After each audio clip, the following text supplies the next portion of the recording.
Hey there. So before we start with the class, that's a video I have made 4 years later or maybe 3 years later. So I first published this class on Skillshare, but Skillshare isn't the same as it was back then. So bad monetization, bad distribution. So I thought, hey, let's open source it. More people can view it as you're doing right now. I don't want to put it behind a paywall. Yeah, more knowledge is always better. And yeah, I have about 6 classes, so not just this one you're looking. I have classes about UI, UX, real world example case studies. So nothing from the studies or so, really tangible stuff. Then I have psychology, biases, principles from UX, UI. So that's more, bit more theoretical, but also with real world cases. Then I have um, a series about how to learn languages within 30 days. And I'm not joking with that. I've learned HSK Mandarin or Chinese Mandarin within 30 days. I also passed the exam. So that's a very good system. It's no secret or so, or secret snake oil. Those are basic principles polyglots are using. So those are 3 courses, classes. One about the overall high level method, then about the tools I've used, italki and Anki. Anki is also very popular amongst doctors if you have to learn quite a lot. And the last one was about Reddit.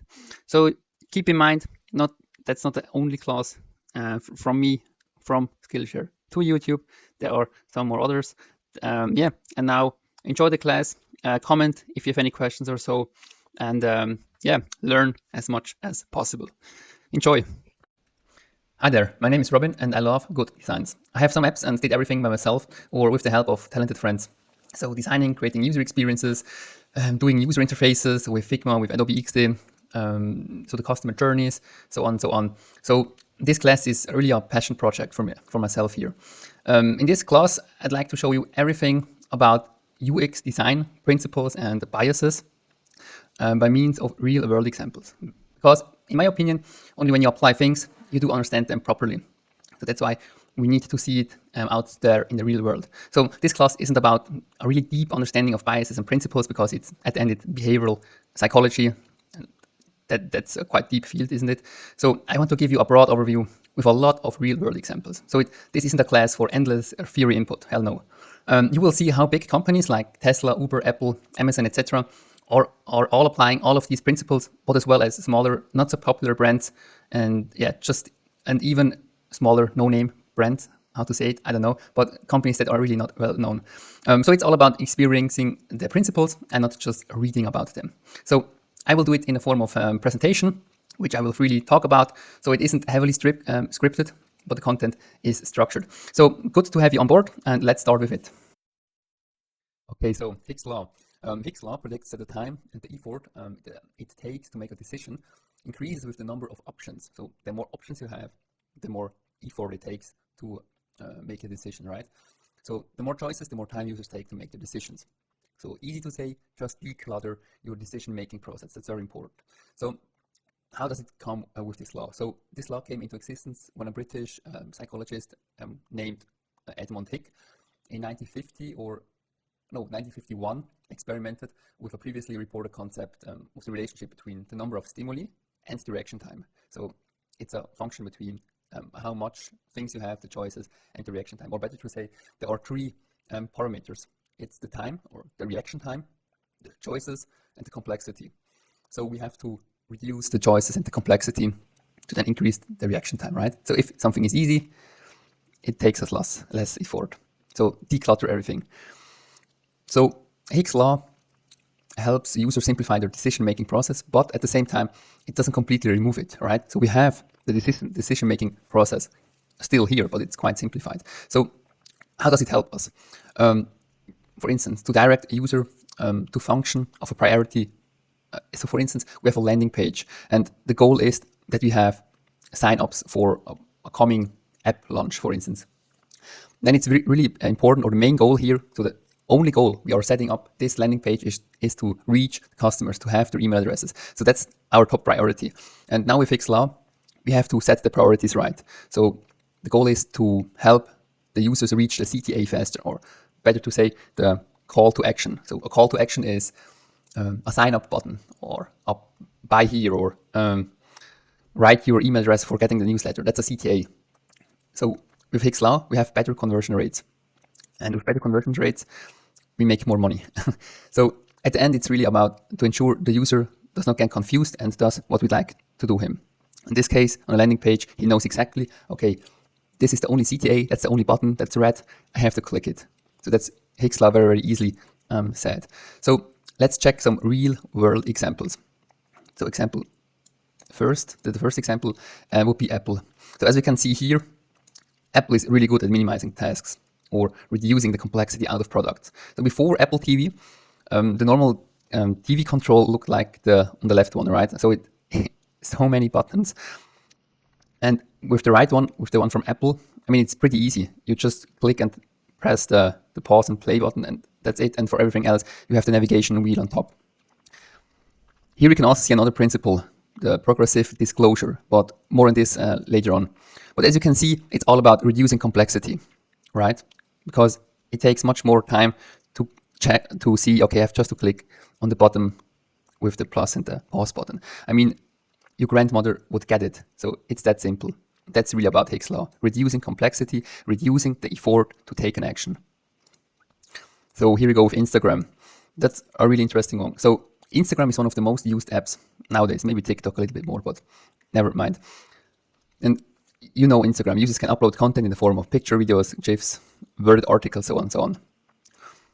In the app, any user has three major choices with respect to the content they see. So they can like it, they can comment it, and they can share it, those three things. And now with the like functions is what is known as the double tap.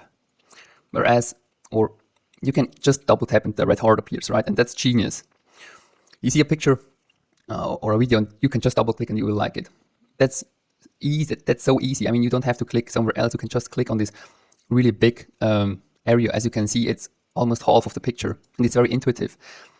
Although Facebook does have the same buttons under a picture, you do not see people going that crazy over likes as much you see it on Instagram, right? So it's much more native to the platform with its double tap. And this double tap feature is a brilliant feature according to Hicks law. That's perfect because it reduces the complexity so much. So it's because really it's so easy to just double click.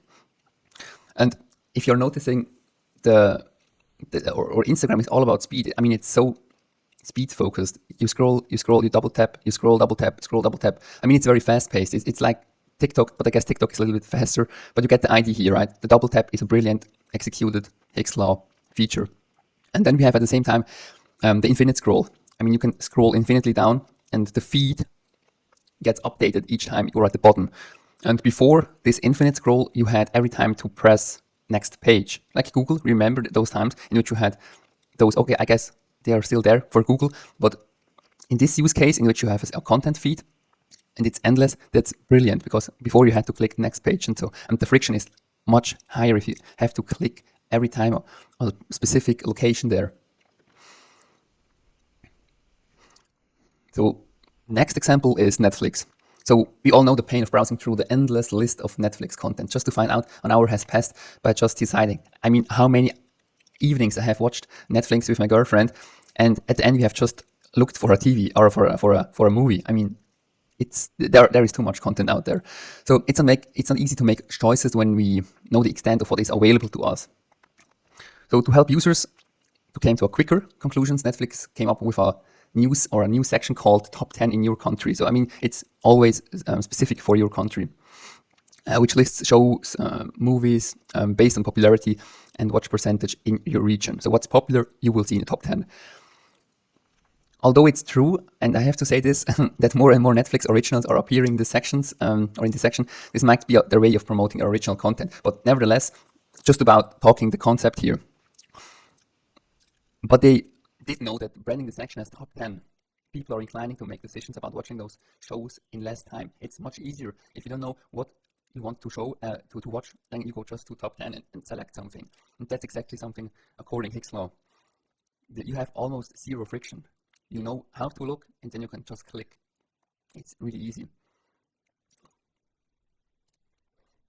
And I mean, the same with if you go back, the same with the feed. I mean, if you're watching a movie or a series, better to say series, then the next series is always coming, right? You see a small countdown. So next, next season or next series, I know next video is coming in 1, 2, 3 seconds, right? Or 3, 2, 1 seconds. So you have nothing to do. You can just sit there and watch. That's also Hicks' law. And you get then quite easily hooked. The next one is with Trello. And that's not a good example because I guess it's also important that you see examples that are not so good. Because you can see there's a ton of information here. We have just signed up, so welcome what brings you to Trello. And there is so much information they want to ask before because we have just signed up. We don't know we don't even know the product. So I would heavily reduce it. The next is from Airbnb. I mean, Airbnb is designed perfectly, but with their filter, they can improve it. I mean, there are so many countless options to choose from, and some of the options are really, I guess, not really relevant, at least for me. So hangers, hair dryers, and for me, what would be interesting, a little bit more personalizations, because every time I have to ask for how big is the bed size, is the Wi-Fi speed good, so all this stuff. So it's a little bit too generalized here, and the personalization is missing here. And as you can see, there are too many options. Also, a not so good example is, I guess it was MailChimp. If you or after you have cancelled the subscription here, you have this form to fill out, and it's way too much. Really, I wouldn't do that. I would shrink it down. And then the famous one-click checkout, which is also patented, or better to say, I guess it was patented.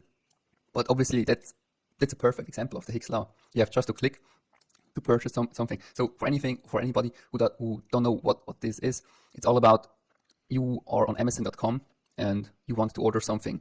You can just click on this single button here, add to basket, or buy in British something with one click. So the normal one above, that's the normal one, right? We know that. But the one-click checkout, that's the one at the end. You can just click once, and then you have purchased it. And I mean, that's brilliant. That's why they have patented it over 20 years ago, I guess. And back in those days, you could also patent such stuff. That's hilarious. And so the last example here is this thing for ordering. And for myself, I have contact lenses, and the company I've used, or I buy my contact lenses from, use exactly such a feature. And that's so good because I can just click on it, select, and then I have the contact lenses tomorrow at home, and I don't have to type in everything. That's really, it's work I have to do, and with this option, I don't have to do it. So the effort to take the order is much smaller, and that's exactly what you want to achieve with Hicks law. You want to minimize the effort it takes the user to use your service, to watch your class, to subscribe to your service, buy your product, so on, so on. So that's a really, really important design principle here. Okay, so the next one is the priming. Subtle visual or verbal suggestions help users recall specific information, influencing how they respond. Priming works by activating an association or representation in users' short-term memory just before another stimulus or task is introduced. So that's the definition of this. So in the context of UX, priming means designing an interface which guides the users or the customer subconsciously towards a certain action. So it's really about guiding a user subconsciously. And it's not like manipulation, we will get to this later. It's really about minimizing these efforts the user has to take, right? So it means giving a person the signals that subtly influence them into making a purchase, sign up for a service, buy something, or any other actions you may desire. So it's just about giving slightly signals, guiding them. So before we begin, as I've just mentioned with the ethics, I'd like to cover them because it's not manipulating. So it's important to understand that priming is very different from manipulating. Manipulating a customer into doing something is definitely unethical, but that it's not what priming is about. Priming means helping the customer make the right choice without explicit instructions. It's just about giving signals in which the user or the customer doesn't need any more instructions to lower the workload. So when you use priming correctly, you don't end up fooling people into buying your products.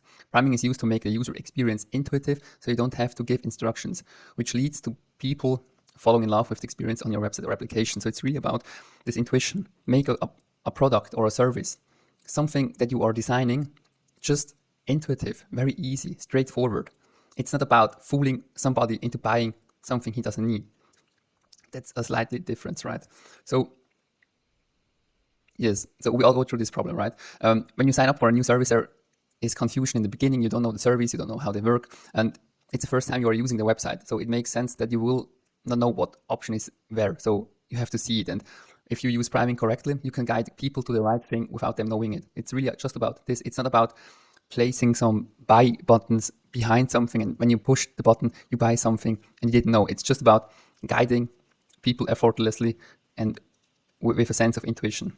So one of our favorite examples is use priming in or a company that's using priming very good is Apple. I have also showcased some examples from Apple before, but let's get into it. So there were a lot of complaints about the way the wireless mouse is charged. So the charging cable connects to a port on the bottom of the mouse, making the mouse unavailable for use when being charged. And that's quite tricky, I have to admit.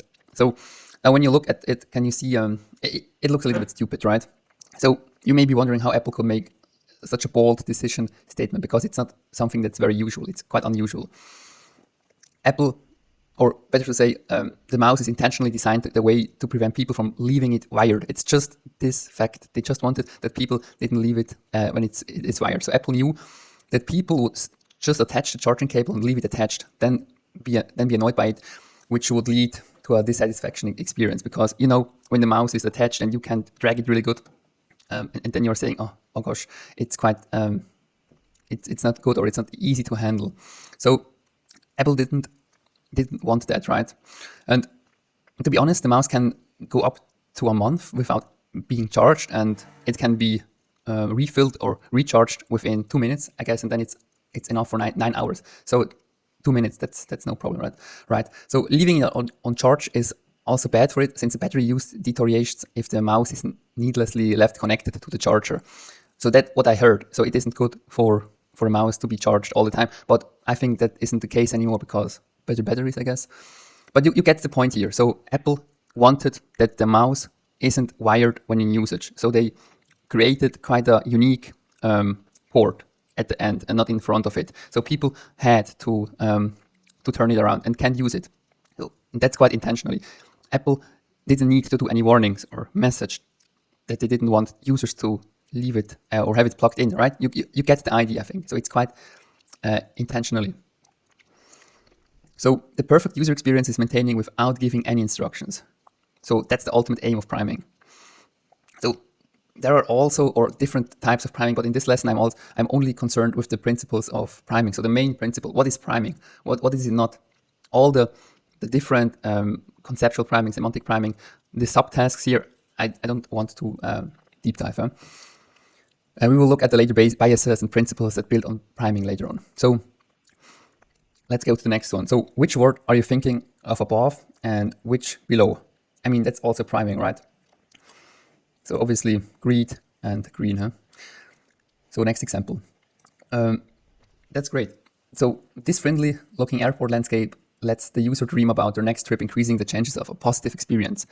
So minimalistic, but you experience traveling a little bit with such kind of a, I mean, it's not a great image, but you see what the people wanted to achieve, right? To give the user this experience, prime him for this whole package. What does it mean to travel, the feelings, etc. And in this class, I have also another principle about exactly this, about doing everything for senses. So how you feel, how does it look, how does it sound, all this stuff with the senses. And that's a great image here. So the user should feel like, hey, I'd like to travel. Perfect. Let's buy a ticket. Something like this. Then Microsoft keeps repeating this notification, and you know what happens. I mean, one day you wonder if this is really true and try it. I mean, not in the first place. I guess you will see the notification and then think, oh, no thanks. But if it's occurring all the time, not too much, but sometimes, I guess users will try it. And since Microsoft knows Edge is a good enough product, or they hope, people will try it. And because people don't actually measure the battery usage, and if Edge then is not too bad, they will just change it. And I'm not referring here to the the tech people who are using Google Chrome, Brave, or Firefox, I don't know, just a normal person who doesn't really know much about browsing, they will eventually skip. And in my opinion, that's far more in the area of manipulating. It's not really like guiding a person. That's a little bit in the gray zone here.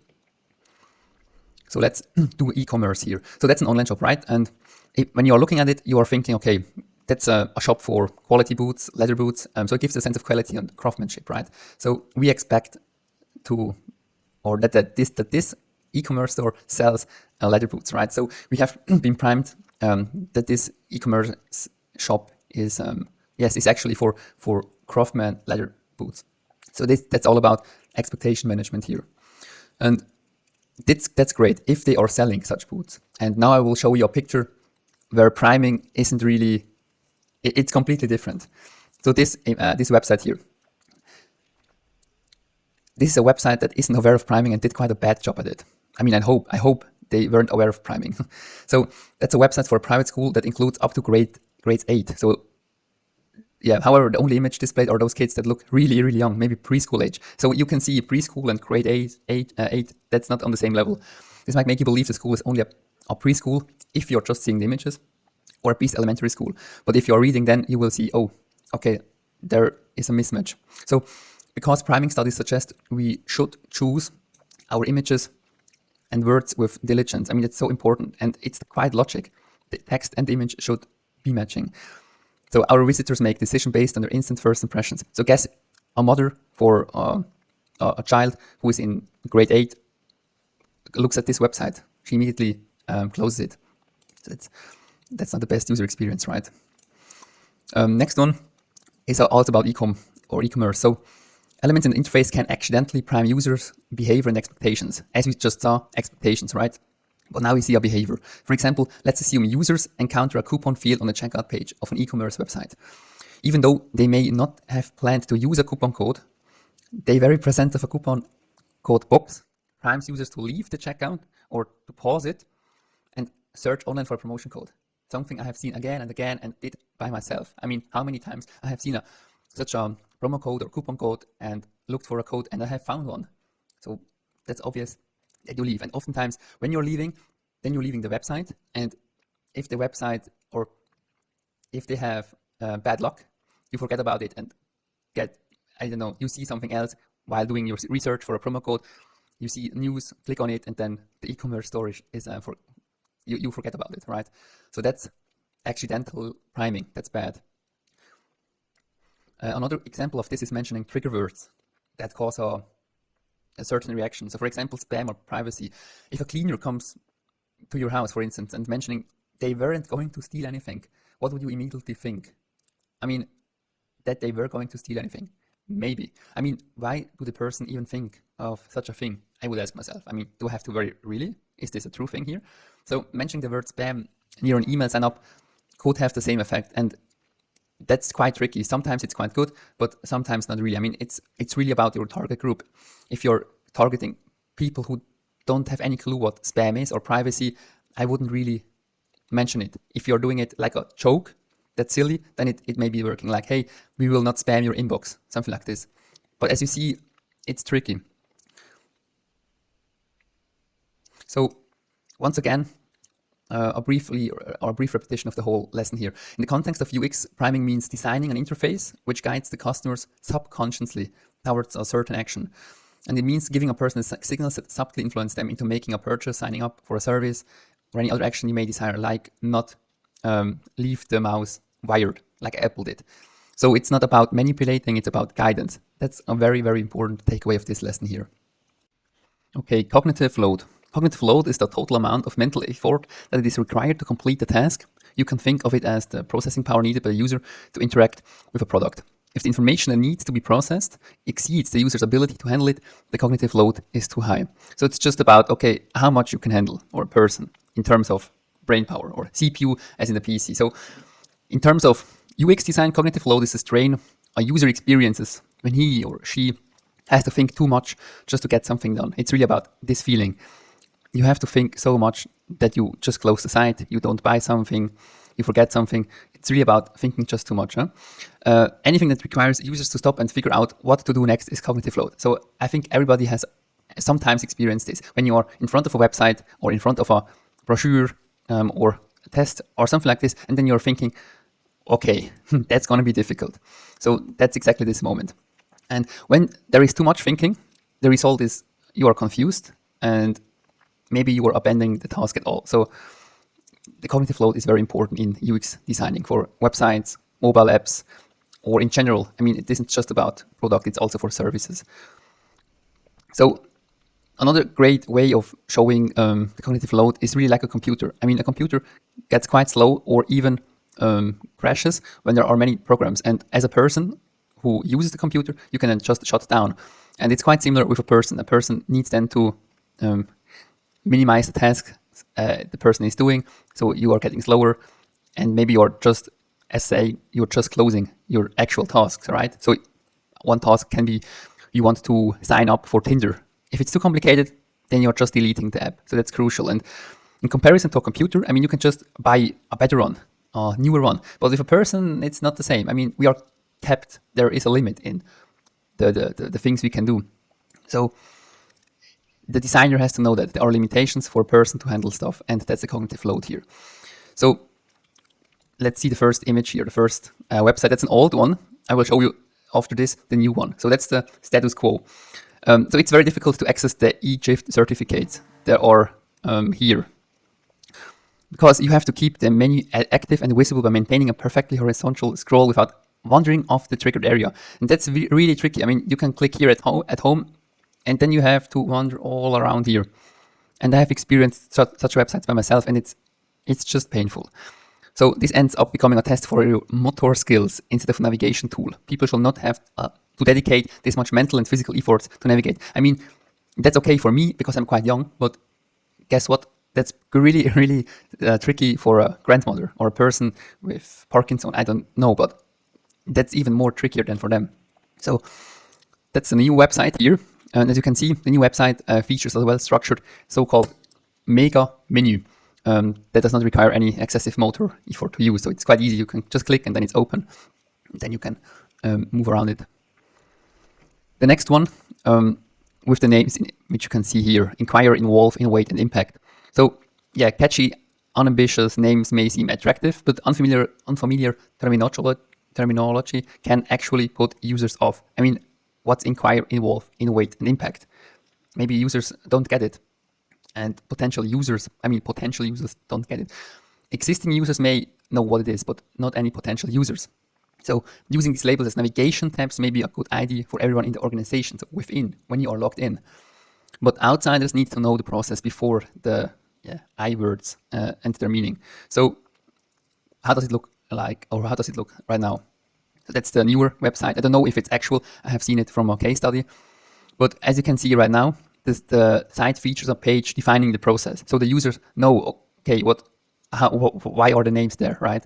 So the terms are no longer used as navigation button as well. Here, that's a great example when you're using credit cards for payments. Some sites have it, some sites don't have it. Small theory block here. So our short-term memory stores information for about 20 till 30 seconds. Another law, the Miller's law, we will cover that in a lesson later, or in a few lessons later. So another law, the Miller's law, argues that the number of objects which a human brain can hold in short memory is 7 plus minus 2. So it ranges from 5 till 9.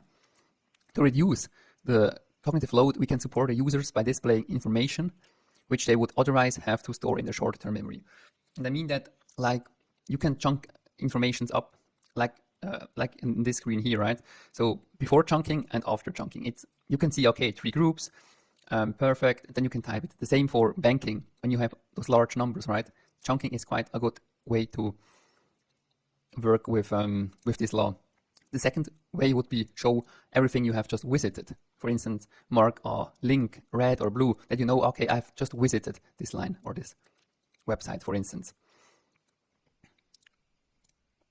With this page, it's quite good because if you don't want to have a newsletter, you can just click no.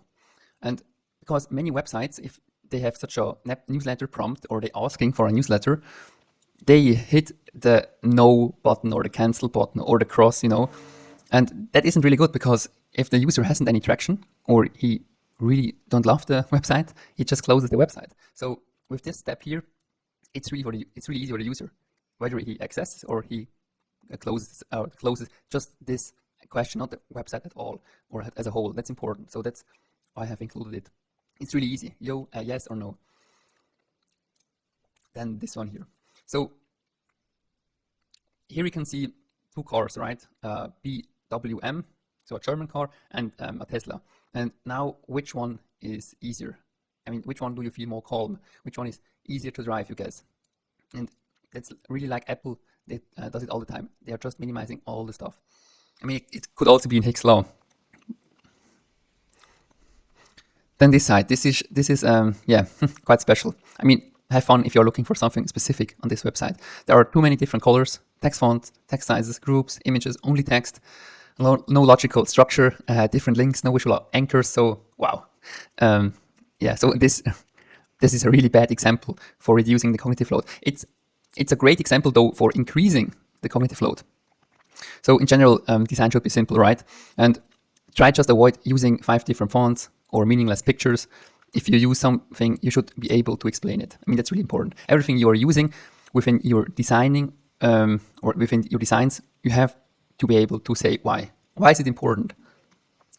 So don't try to create the why effect. Strive for more of-course design. That's quite important. I mean, you can create a wow product, but it isn't like you're doing wow products all the time. Wow products takes a lot of skills, and you have to be aware of this.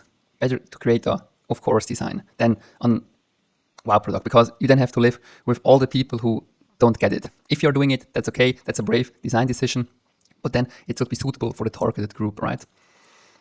So here we can see the progress of minimizing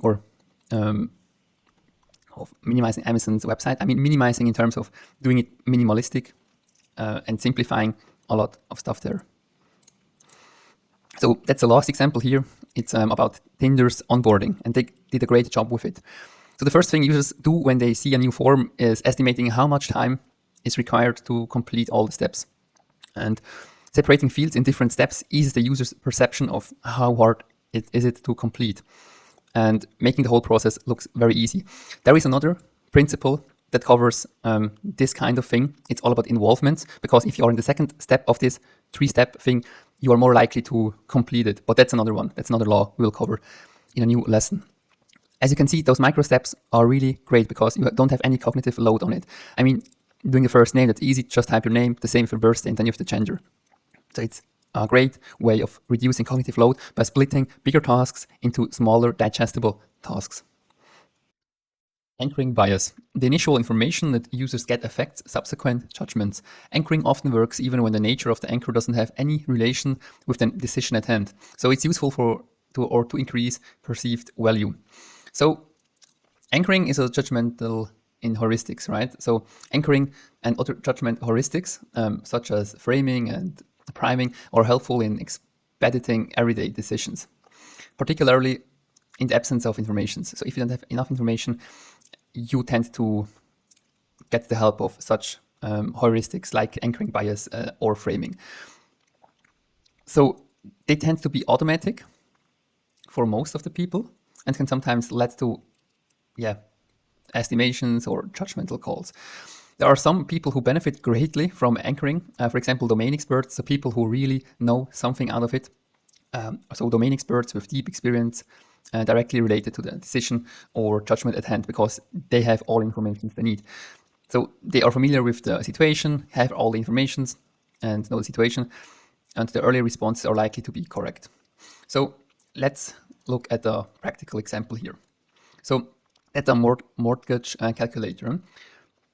So anchoring can set novice users, so users who don't have any clue at all, up for success and establish clear expectations about how process or experience might go. So this is a good example about good defaults and suggested values.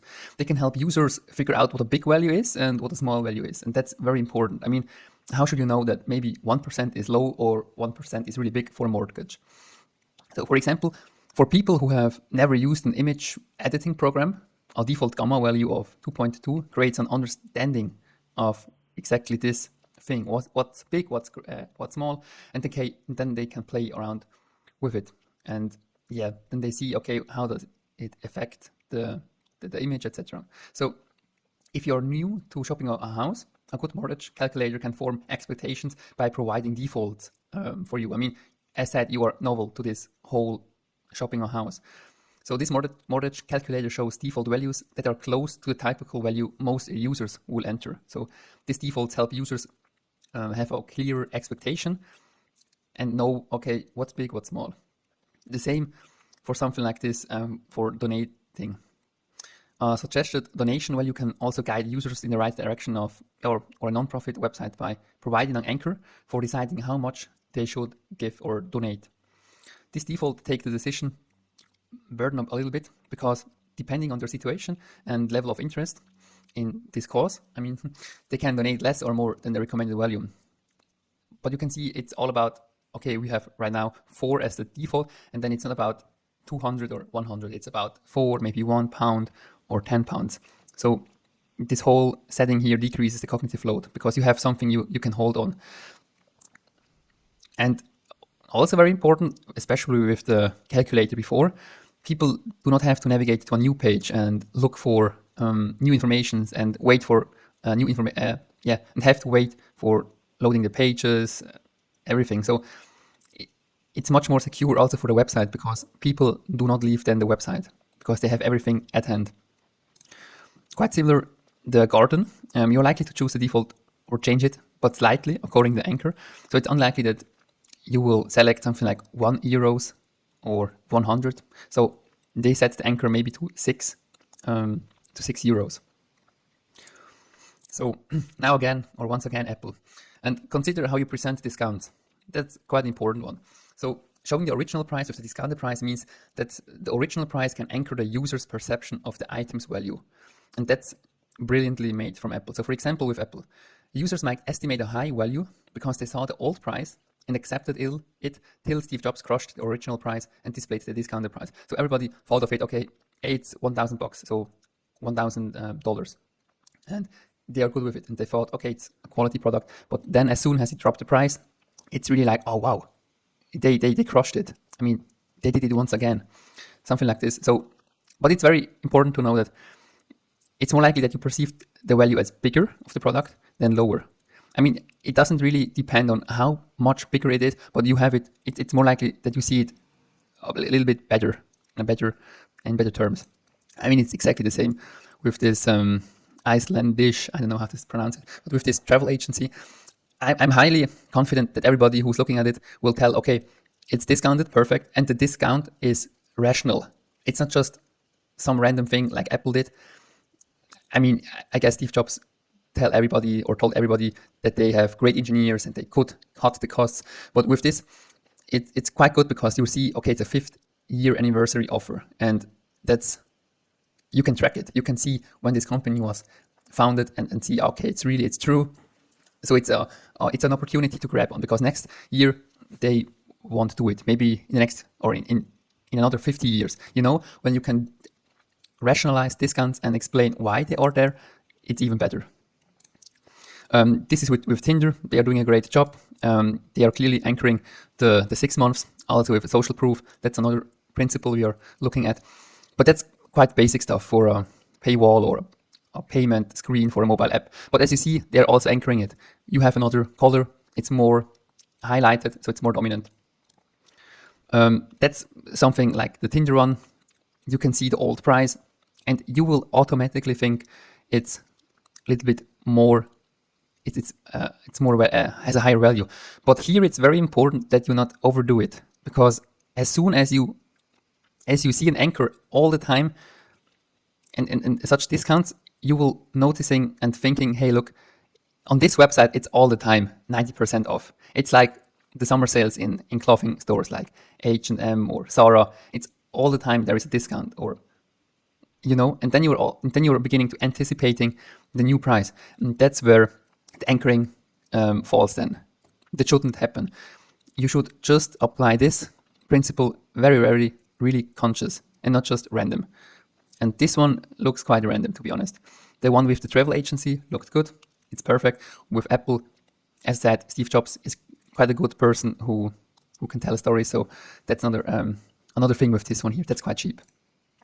Then that's a little bit of a tricky one here. So I know this image looks quite silly, but let me explain this before you skip the class or because of this image. So there was a study done by Dan Ariely and colleagues at MIT. So the people know what they did. Participants were asked whether they would purchase various goods, such as wireless keyboards, bottles of wine, and textbooks, for the dollar figure equal to the last 2 digits of their social security number. So it's very random, right? Some people have low security numbers or social security numbers, and others have higher social security numbers. So after accepting or rejecting that price, they had to state the maximum price they would actually be willing to pay for the item. People whose number ended in low digits choose a lower price thresholds than people with high ending numbers. So that's a classic. That's just about anchoring. In other words, participants were primed to use the last 2 digits of the numbers as an anchor for the price of the goods, although the number was obviously unrelated of the value of the good. I mean, that's so clear, right? And this example, everybody would say, I wouldn't trust it. That can't be real. Okay, so it's true. Here are all the values, but let's look for something like this here. In criminal court cases, prosecutors often demand a certain length of sentence for the accused. Research shows the demands can become anchors that bias the judge's decision making, and that's proven. That's true. So I know the one before this one is a little bit silly, but that's another one that somebody can relate a little bit more. Or another example is when you are asking, hey, how high is this building? And this person doesn't have any good references or isn't really good at such estimations. And then you're telling them, is it 50 meters high or 300 meters? And then you are actually just telling how big is it, right? And even though it would be 20 meters high, they would tend to tell 50, even though they would say, okay, it isn't that high, but maybe 50. It would be something different if you have asked them if it's 5 or 20 meters, you know? So you can easily prime people with such anchors. Okay, so in this class, I'd like to cover the difference between priming and notching. So priming we had in a few lessons before, and notching will follow. Now, this lesson is quite important because if I wouldn't do it, I guarantee you would ask then in the next lesson in which we discuss notching, what's the difference? It's really similar. So no, it isn't really similar, but it's close. And that's why this lesson here is quite important. So I guess it's important, or it's easy to do a quick example. So imagine yourself walking on a busy street to work in the morning. You pass by a local coffee shop and the dark aroma of coffee hit you. You take a good whiff and the smell pulls you inside the coffee. I mean, it can also be another store for electrics and they display a football event on their newest TV screen. And you can't go further because you're almost glued to the position and you want to know, okay, are they winning? Are they losing? And that's priming, because it's when you are exposed to an environment which entices you take actions without conscious guidance. So it's unconscious. Priming is unconscious. Now let's see the notching example. Let's take this one step further. You are now inside the coffee house and you ask for an Americano. The cashier asks you, would you like to have it plain or with milk? You reply then, you prefer coffee bitter and dark without milk. Technically, this conversation should be over, right? But the cashier asks one more thing. Would you like to have some cocoa chips cookies with your Americano?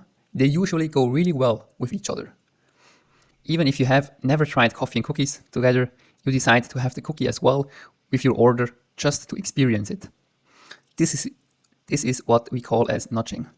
So this is conscious. You know he asked you. You even would tell somebody sitting next to you, that's a good salesperson. But you are noticing it, so you got notched. With priming, you don't recognize. It's unconscious. And that's the difference here. Notching, it's quite obvious. You see it. Marks on the street. I don't know. But things you would say, okay, now I get close or something like this. I'm noticing what we do is changing right now. That's notching. Priming is unconscious. Notching is conscious. Okay, notching, or sometimes also just called notch, is like priming.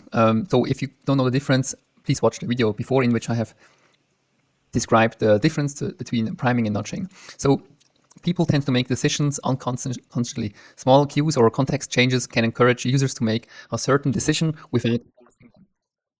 Typically done through priming default option functions and perceived reality, in which, as I just mentioned, priming is just unconscious and not any conscious. So that's the small difference here. So logic comes from the field of behavioral economics. Although behavioral economics as a science has studied for almost 40 years, it was the book Nudge, written by Richard Thaler and Cass Frontman in 2008, so it's quite new, that put nudging on the map. So as I see, there is an old book about it, a lot more content about nudging. So please don't expect that this, I don't know, 15-20 minute lesson will have the whole book. So it could be literally one that takes a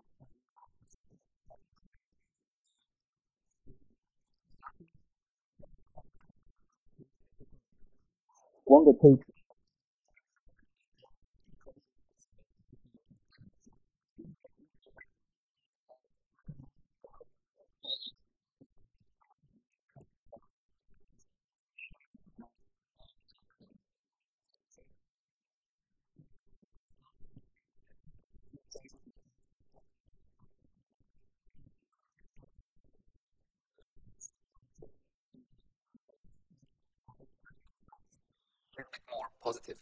Although there are so-called evil or bad nudges, but we will cover this at the end of this lesson. But generally spoken, nudging is quite good if it's applied in a good way, for sure. So a nudge is any small feature in the environment that attracts our attention and alters our behavior. So that's quite the same as priming, right? But priming is unconscious. So also important to mention is it should be easy as possible to opt out of the nudge, preferably with as little as one mouse click. Or I mean, it should really be easy to opt out. That's important. And there should be a good reason to believe that the belief or the behavior being encouraged by the nudge will improve the welfare of those being nudged. That's very important. As I've just mentioned, nudging is generally spoken quite positive. And one last idea or thought here before the examples is, as a designer, we often focus only on the design perspectives or design goals and not think about the consciousness of our solutions or what our design brings or what the effects are. You know, when a user sees our product or uses it, what emotions get triggered, how does he use it? So really the user experience, the user journey is with nudging quite important. So perfect. Let's look at some real world examples. So an economist who worked at the airport had once the idea to etch an image of a housefly into each urinal just above the drain. The result was an 80% reduction in spillage, so it was much cleaner. Since the manufacturer of the urinals reported that the fly reduces cleanup by 20% on average. So it turns out when men see a target, they want to hit it. It's quite easy. But as you can see, that's just a small print of a fly, and 20% could be reduced in the cleaning costs. I mean, that's quite a cool thing. And everybody, I mean, it's a positive sum game. The man in front of the pissoir, yeah, they find it funny, or the urinals, and the cleaning companies, yeah, they also like it. So a win-win situations. Then with this road here or sidewalk, people tend to follow the walk and cycle areas. So on the left there is the cycle or the walk area, and on the right there is the cycle areas. So nobody gets in the other ways. So bicycles stay in the bicycle lane, and people who just walk stay on the left line. So that's far more secure because, yeah, you know, nobody gets hit by a bicycle. Then this one with the staircase. So stairs to try to invite people to use them by displaying energy use. And the barrier does not go well with the nudge theory, as it takes choices away. I mean, that isn't really smart. I guess it's just temporary because it's not working.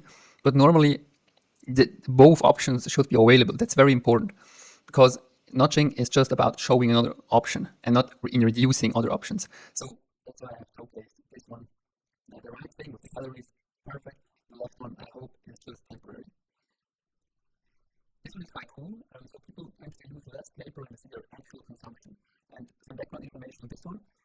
A paper towel dispenser by Saatchi and Saatchi. It's quite a good or well-known marketing agency globally. They integrate, or the thing here integrates an environmental method into a paper towel dispenser, which has a cutout in the shape of South Africa, as you can see. South America, for sure. Sorry. It's full of green paper towels, which illustrates the continent's green rainforest canopy. And as paper towels color green are dispensed, the user sees the continent drained of the green. So all people tend then to use less. This one is quite funny. A toilet paper roll by, oh God, I hope I pronounce it in the right manner. Shigoro Ban, Shigoro Ban, I don't know. It's also green nut. So the roll, or the roll in the middle is just a square tube, and it provides friction in turning. So the resistance notifies the user that he consumes something. And yeah, so the resistance gently nudges the user to take less paper then. And that's actually in Switzerland.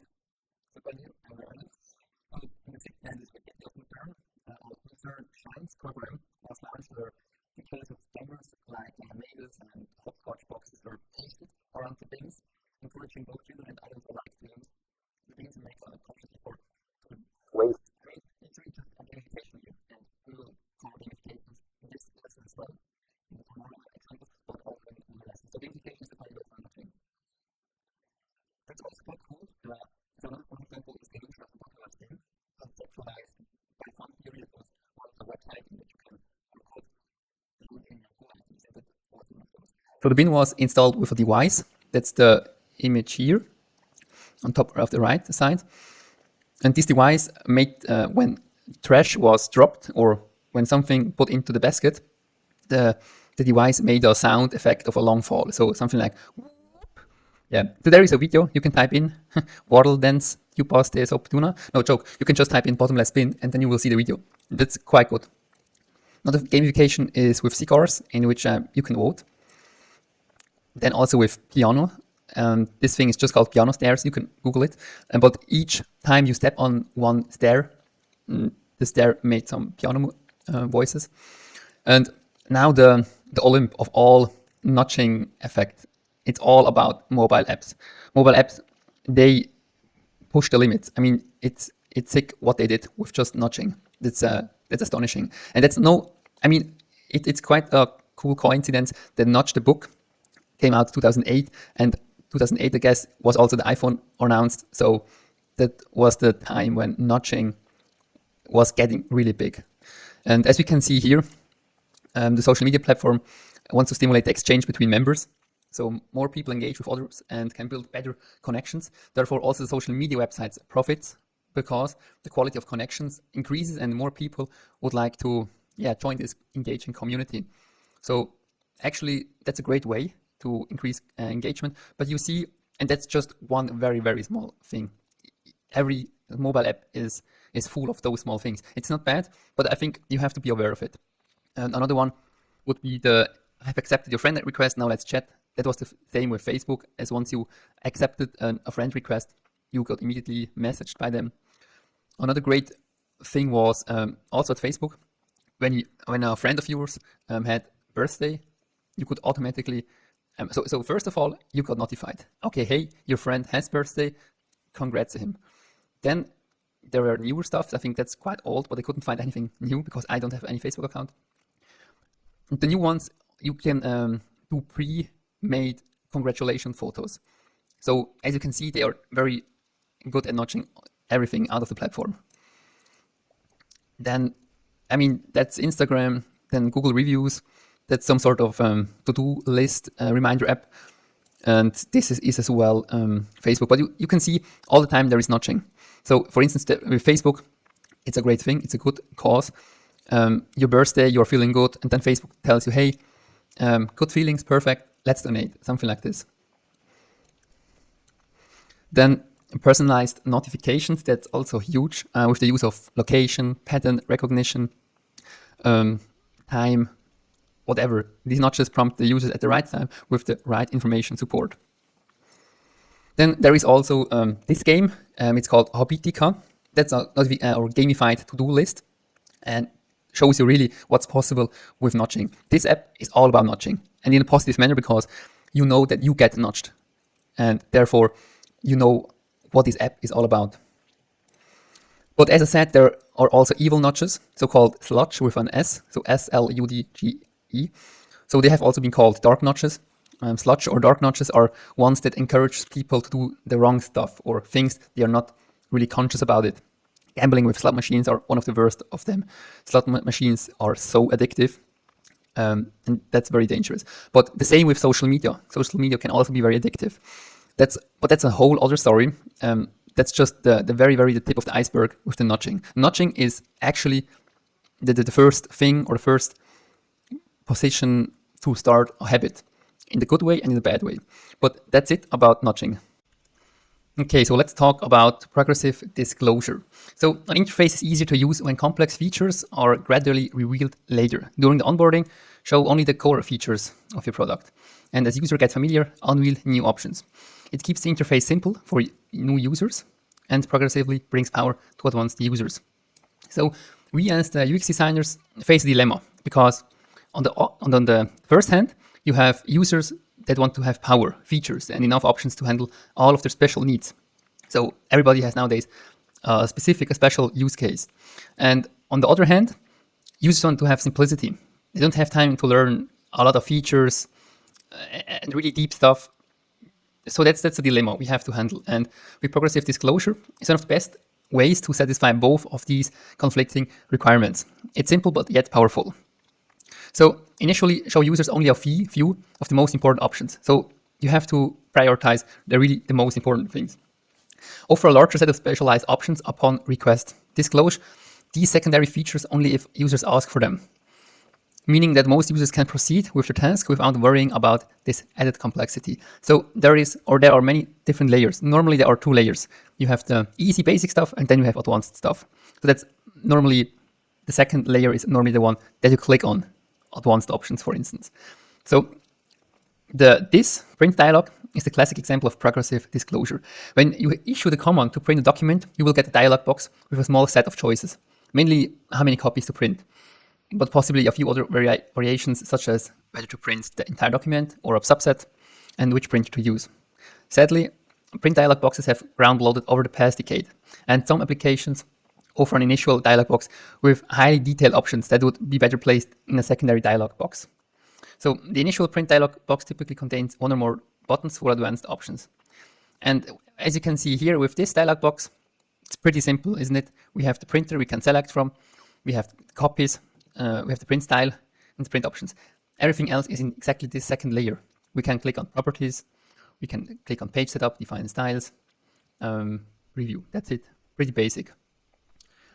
So if the user clicks then on advanced options, as I have just said, the system discloses the additional features. So progressive disclosure has long been one of application design's primary guidelines, because most applications have so many common features and options that it makes sense to defer some to the secondary area. I mean, look at this. That's a mix of Adobe Premiere, Adobe Audition, and Photoshop. But you can see a ton of options. I mean, good luck learning all those commands in one day. Websites have grown so complex that progressive disclosure is a good idea for many information-rich sites as well. So not just on a software as we have it right now with Photoshop, etc., but as well with such websites that are quite big.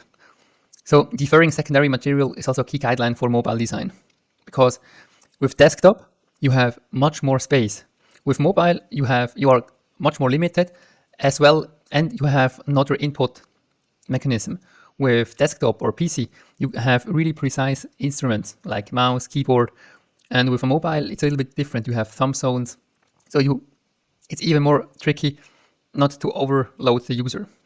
So an e-commerce site, for example, might mention a few key product attributes on the primary product page, and that users click through to a secondary page, so the product's full specifications are visible. So that's the main goal here. You divide or you deliver the content that's suitable for a targeted group. In the beginning, a new user don't need everything, because he would drain, he would suffer because there are so much things he has to think of that the onboarding itself isn't really productive then anymore. I mean, you can watch all the classes or the lessons before with Hick's law, for instance. That's an overshooting for everything. So we have to do it in digestible ways, and with this law here, that's perfect. So let's deep dive into some real-world examples. Games are a classic they are a perfect example for this law, because normally you have an onboarding.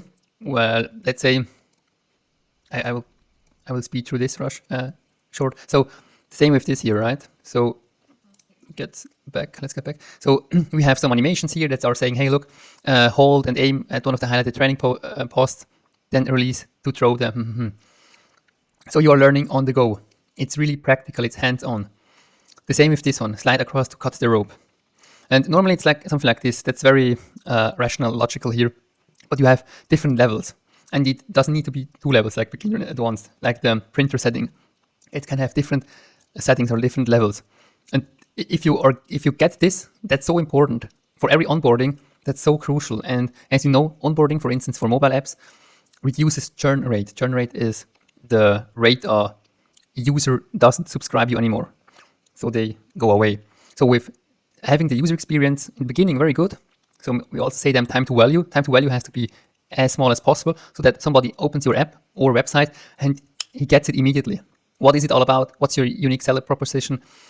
And with this way, we can assure that the user for each step, for level 1, level 2, level 3, level 4, is always on point. He knows exactly what he or she should do. So the messages we send are always suitable for the targeted group. That's important. So as we can see here, that's a demonstration, right? So for the first level, we tell the user, okay, hey, look, this way we turn the music on, adjust the volume, switch channel, open Smart Hub, maybe that's for the TV. Then when he has achieved all those milestones, we go to the next one. We complete all those and then we move further. You can have simple or different triggers. You can do it like this. If all of them are done, then let's move to the next one. If 80% is done, let's move to the next one. After the first month of activating this one. So there are different event triggers, time triggers to get to a new level. But I think you get the point. You have to specialize or brand the content to the suitable target group. Then here as well, that's some photo editing app here. We have a primary level with the navigation bar or nav bar, and then we have a secondary level in which you click then a primary nav bar, and then all those little triggers and switches up here. So the normal user can easily switch, and it's very easy to navigate, and you have an overview. That's important. As well with Windows, that's the Microsoft Windows settings. It's very easy. You could click here, then you would be brought back to the home screen with all main categories. Then you click on System, for instance. Then you can all see the steps. So it's really logical, and that's so important. And as you can see, it's unfolding. First, you have the main settings, then you have the system, and then you have those. So you're going from big to small. Here, it's even better shown. That's Instagram. You click on the profile pic, then you will see this one here. And then you can click here in settings, then you have all those things. So it's unfolding. So a normal user would download Instagram, click on the plus, upload its media, and the person is done. So he has just to know the important steps. The same with Photoshop. You have all those main categories and they are unfolding each other. So that's it about this law. Okay, so confirmation bias. People tend to search for, interpret, prefer, and recall information in a way that reinforces their personal beliefs or hypotheses. Confirmation bias is all about selectivity. Selectivity in the data that you pay attention to and how you process data. It's damaging, or it's a damaging form of bias which can cause real problems in both UX research and our personal lives. Bias is an unavoidable part of doing any kind of research. I mean, all the time you are biased. And therefore, users will always be biased to some degree in their feedback, and the user experience designers will always receive and filter that feedback through their own set of biases. As said, everybody has some sort of bias. You have just to be aware of it. While psychologists have categorized many different types of bias, confirmation bias poses particular problems for UX designers. Confirmation bias is the tendency to adopt a specific view or interpretation and then place outsized value on information that confirms that belief while downplaying or ignoring data that contradicts or doesn't support it. So the stuff you already like, you like just more. This is an important point to understand because it's easy for researchers to fall into the trap of believing they can construct methods for gathering purely objective feedback. Therefore, everything is highly subjective.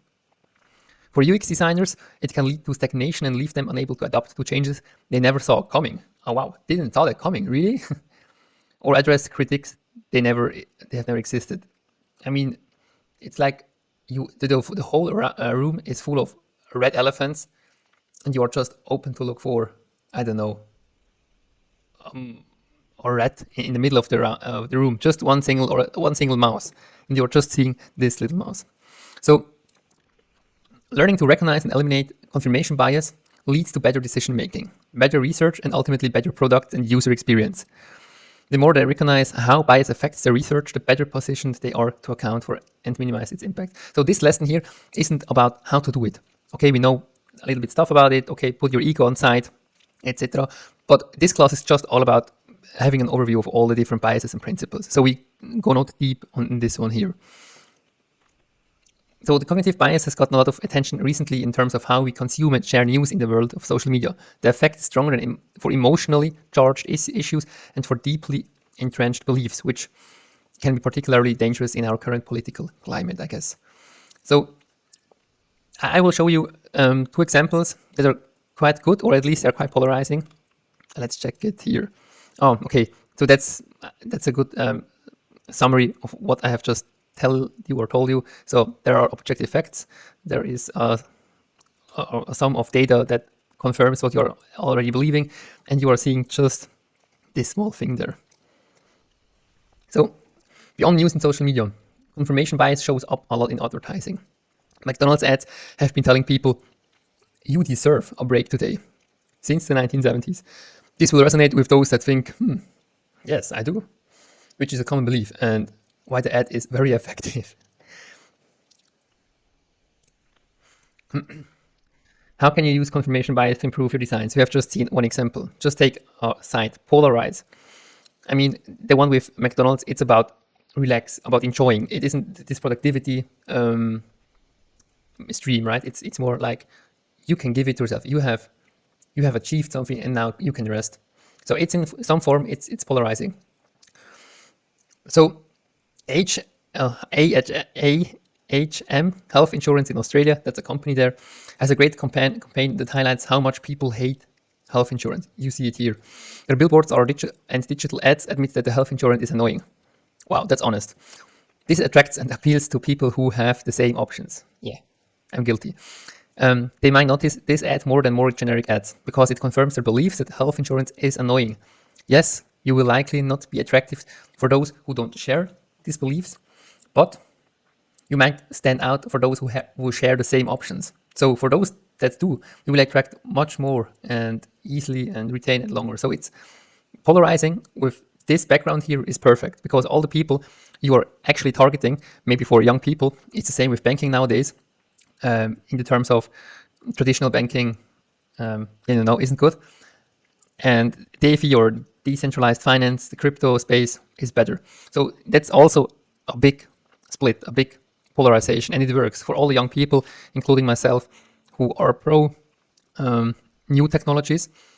They find such rebellious or new innovative companies cool. And that's exactly the confirmation bias. I like such companies. When they are telling me such a message I already knew, then I'm hooked. So that's all about the confirmation bias. It's just a rough overview because here we could go really deep, but just for an overview.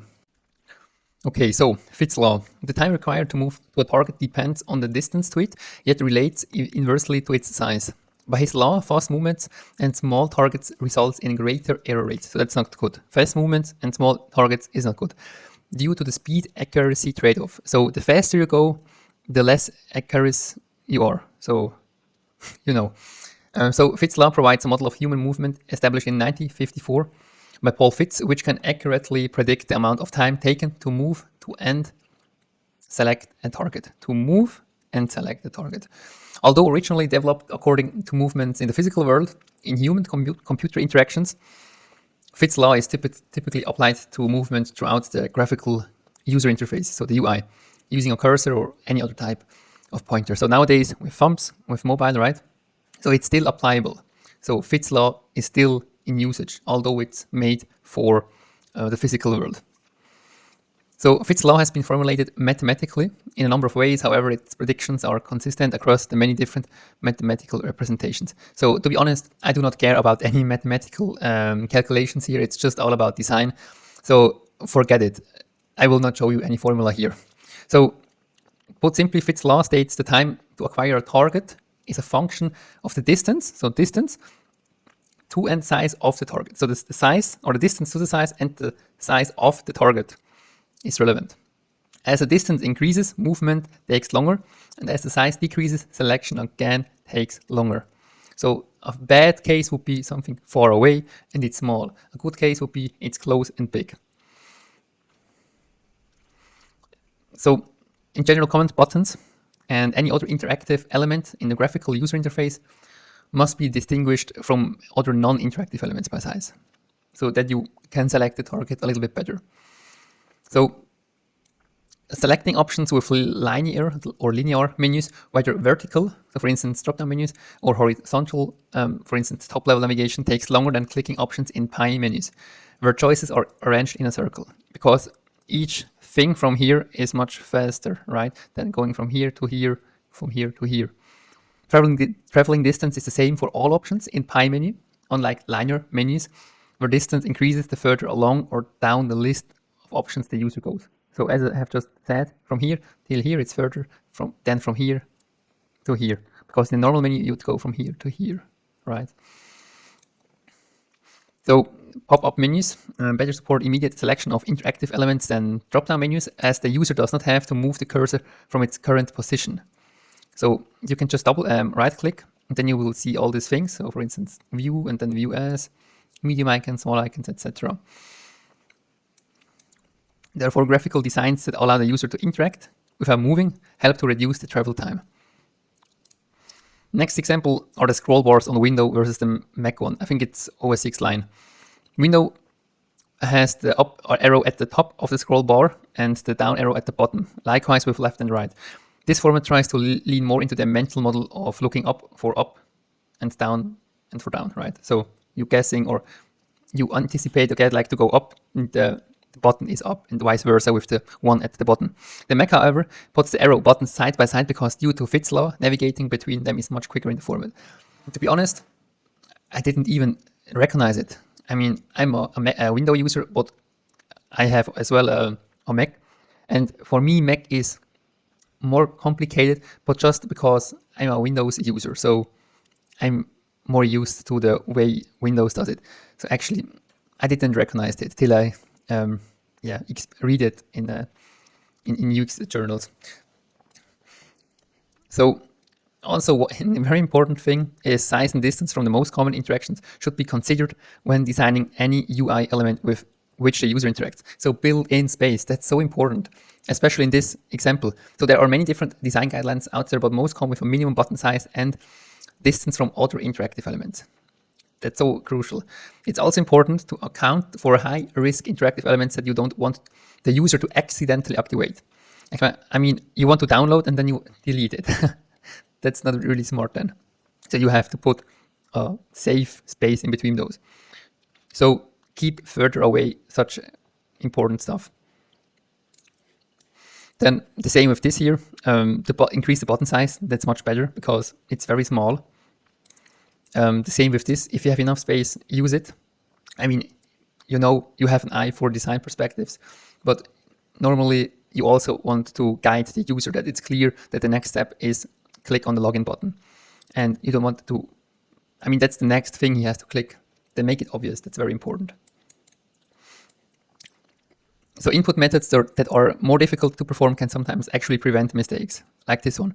So for example, mobile devices are often carried around in pockets, which can trigger commands by accident. You know, you have it in your back pocket, and then suddenly you are calling a friend, and then she hears 10 minutes of you talking with somebody else. That's not the best thing.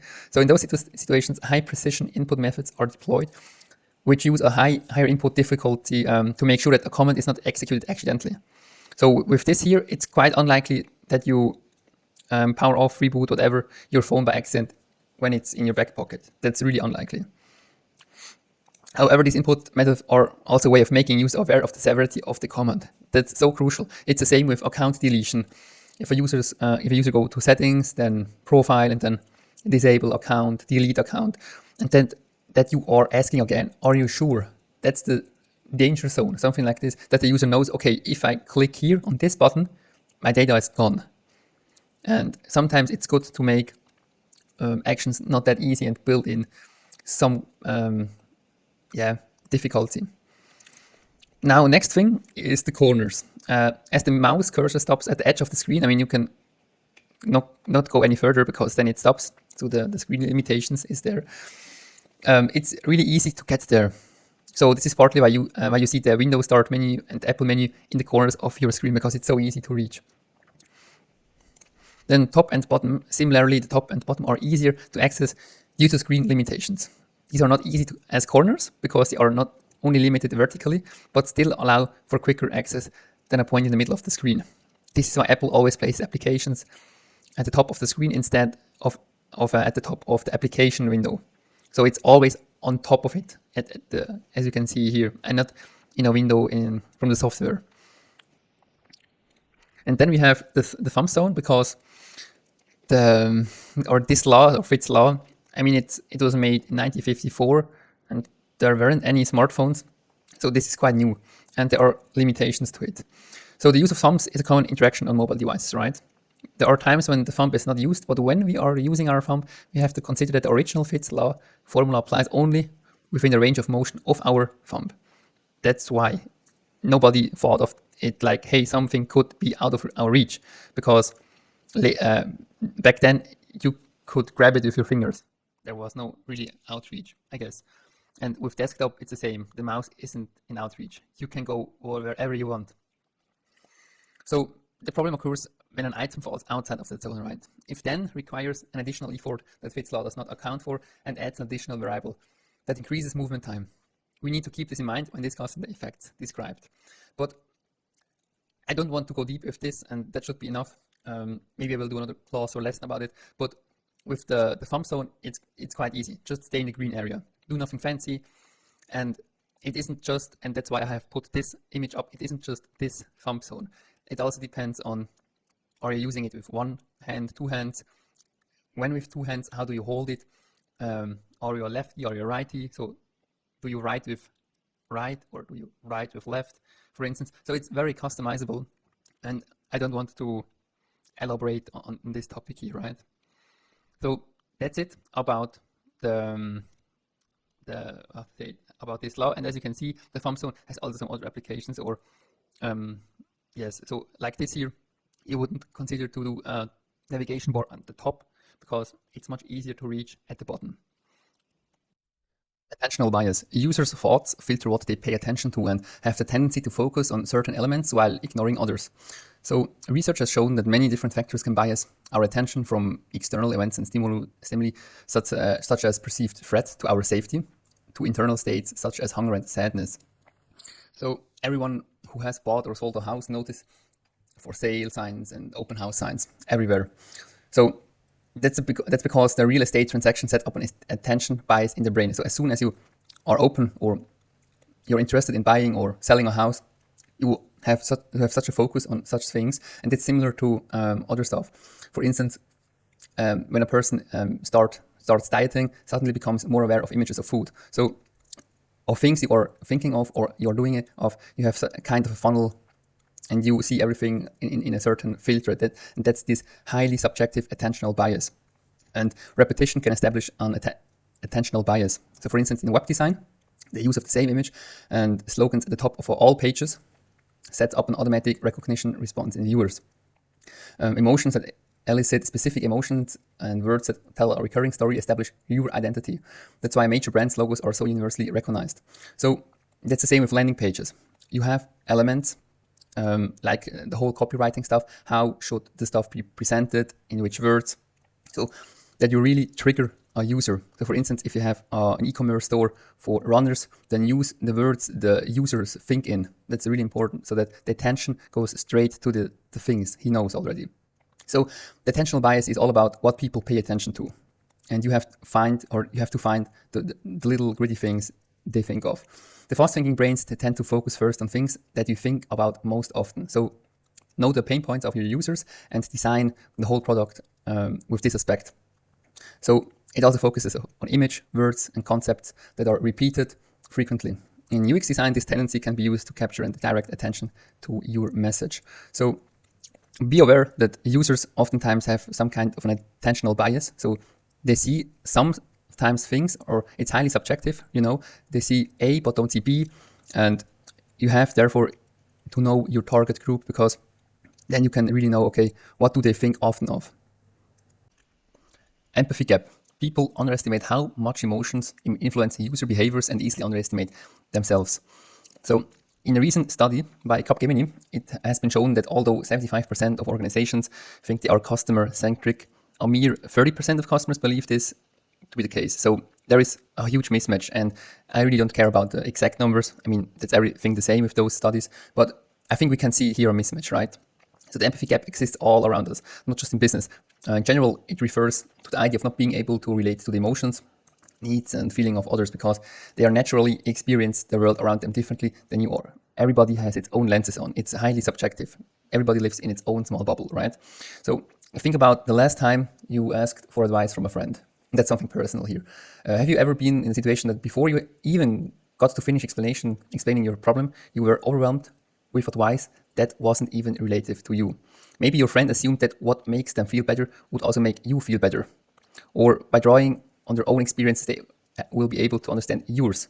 The fact is, while you are sure they had the best intentions in mind, they ended up trying to fix a problem that wasn't yours. You get it? I mean, you have a hammer and you want to drill a screw. I think it's called like this, but it's a wrong tool. If it's the solution A is maybe for the person A, not for the person B. And somehow with this empathy gap, we don't get it oftentimes. So now translate that story to a business case. Building products and experiences in vacuum will likely result in an empathy gap because you are not truly in tune with the needs of your intended users. Quite simply, you may be solving problems that don't exist. An example here. You'd like to create an app. You're an indie hacker, so a person who can code by himself and he can do everything by himself, right? And now you encounter a personal problem and you're thinking, hey, I've asked some friends and they have all the same problems. Maybe I should do it. But oftentimes you're such in a bubble, you're asking biased questions. And furthermore, the empathy gap is huge, and you cannot feel into other persons. You're building a product for yourself, you're designing it for yourself, and neglect all the different peoples. Oftentimes, there is an empathy gap, so it's real, and it's really important that you understand this, and are aware of this bias. So it's nearly impossible to predict the needs and actions of others, which is why you probably shouldn't. While it's true that great product ideas can be stumbled upon, the most successful lasting ones need testing and iterating to meet the needs of a wide audience, not just needs of some. You have really to test it with different people and not just yourself. So if you haven't guessed already, there is no better way to understand what your customers need than by asking them. Just ask them. So make usability tests, customer and user interviews.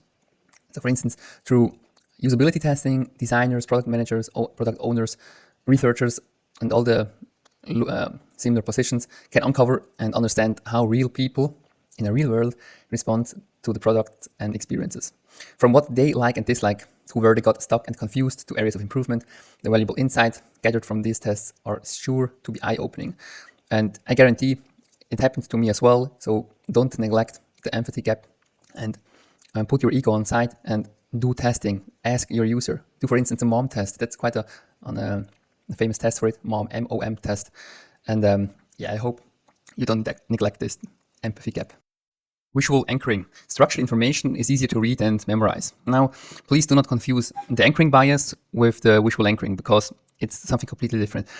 If you'd like to know more about anchoring bias, please watch the lesson. I guess it's one of the first ones in this class. So it's all about structured data, right? As you can see, both examples are quite structured, but the one below is a little bit more with the gray background, with the icons, so you can memorize it a little bit better.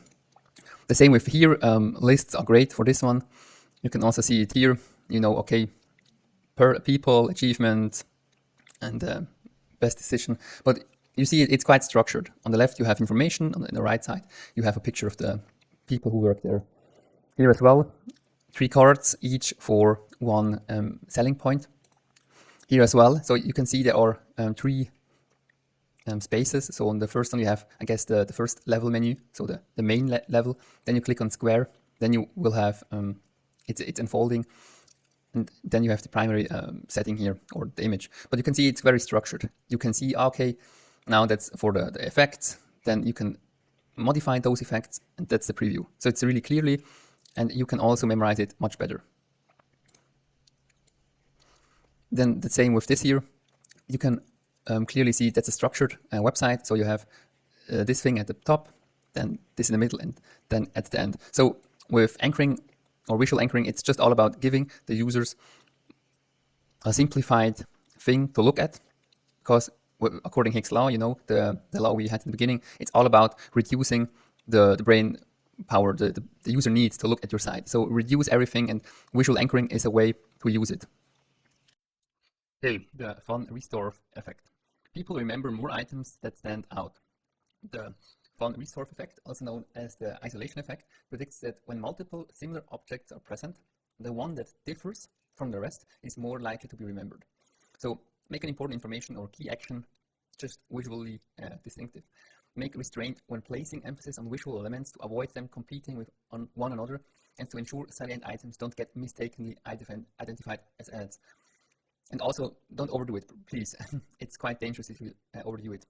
But we will cover this at the end of the whole lesson. But for now, I will just show you some examples. And as well, please don't exclude those with a color vision deficiency or low vision by relying exclusively on one color to communicate contrast. Sometimes it's quite tricky to not do it. Sometimes you will do it, but please be aware if it wouldn't be suitable for the project, product, or website, or whatsoever. If you're doing it, then please be aware, and maybe you have to look at your target group. If it's no problem at all, then yeah, you can do it.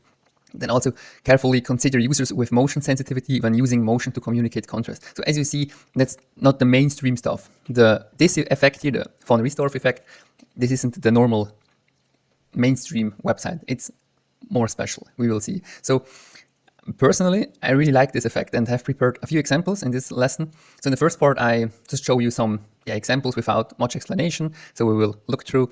And in the second part of this lesson, I will then explain a little bit more. So let's start with it.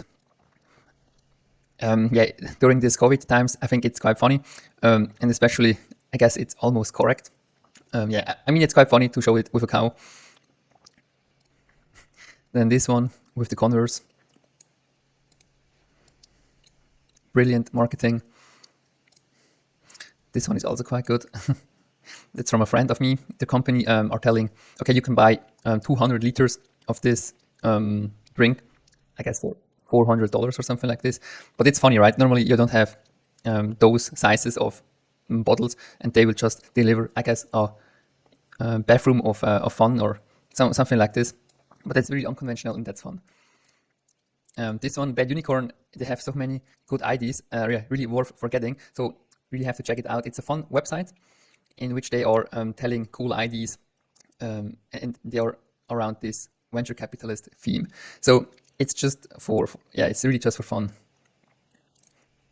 This one is personal website. As you can see, it was for headhunting, and this person here is Alan Turing, and this Alan Turing is quite famous within this development ecosystem. So everybody who knows or is a software developer knows about him. Everybody else doesn't just think, okay, who is this guy?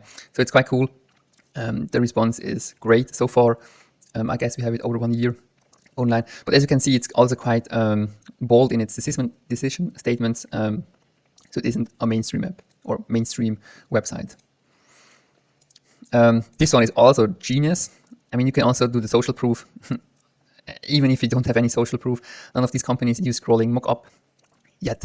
That's really good. And as you can see, it stands out, because normally you have all those name droppings on a website, and then you're like, okay, yes, for sure they have it, and they're playing with it. And the GIF is even cooler. So scrollingmockup.io. And one small question: do you remember which animal was here? I give you a few seconds here. Okay, was a cow, right? So I hopefully, or I hope at least you could remember which animal was there.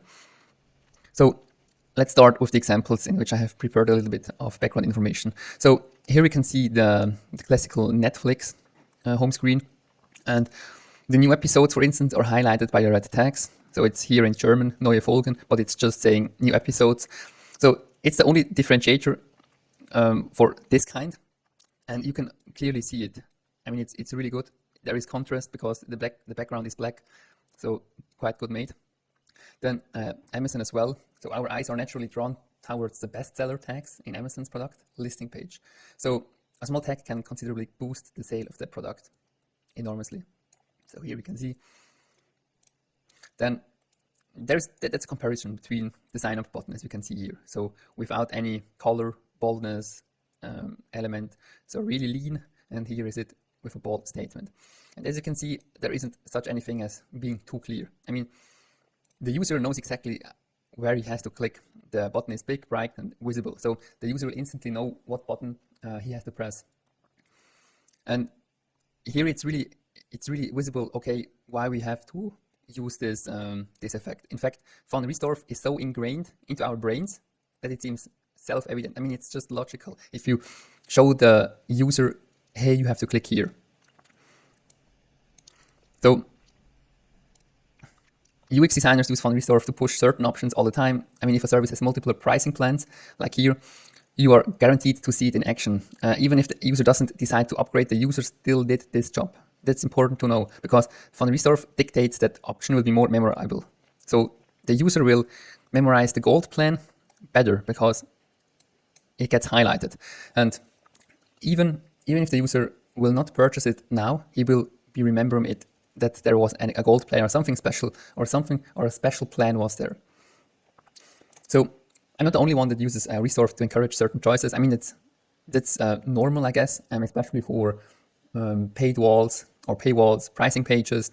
So such tables have normally every time this effect. As you can see, Spotify does it a little bit more softer. It's not that intrusive, but you can see it's bold. Here it's gray. You have more colors.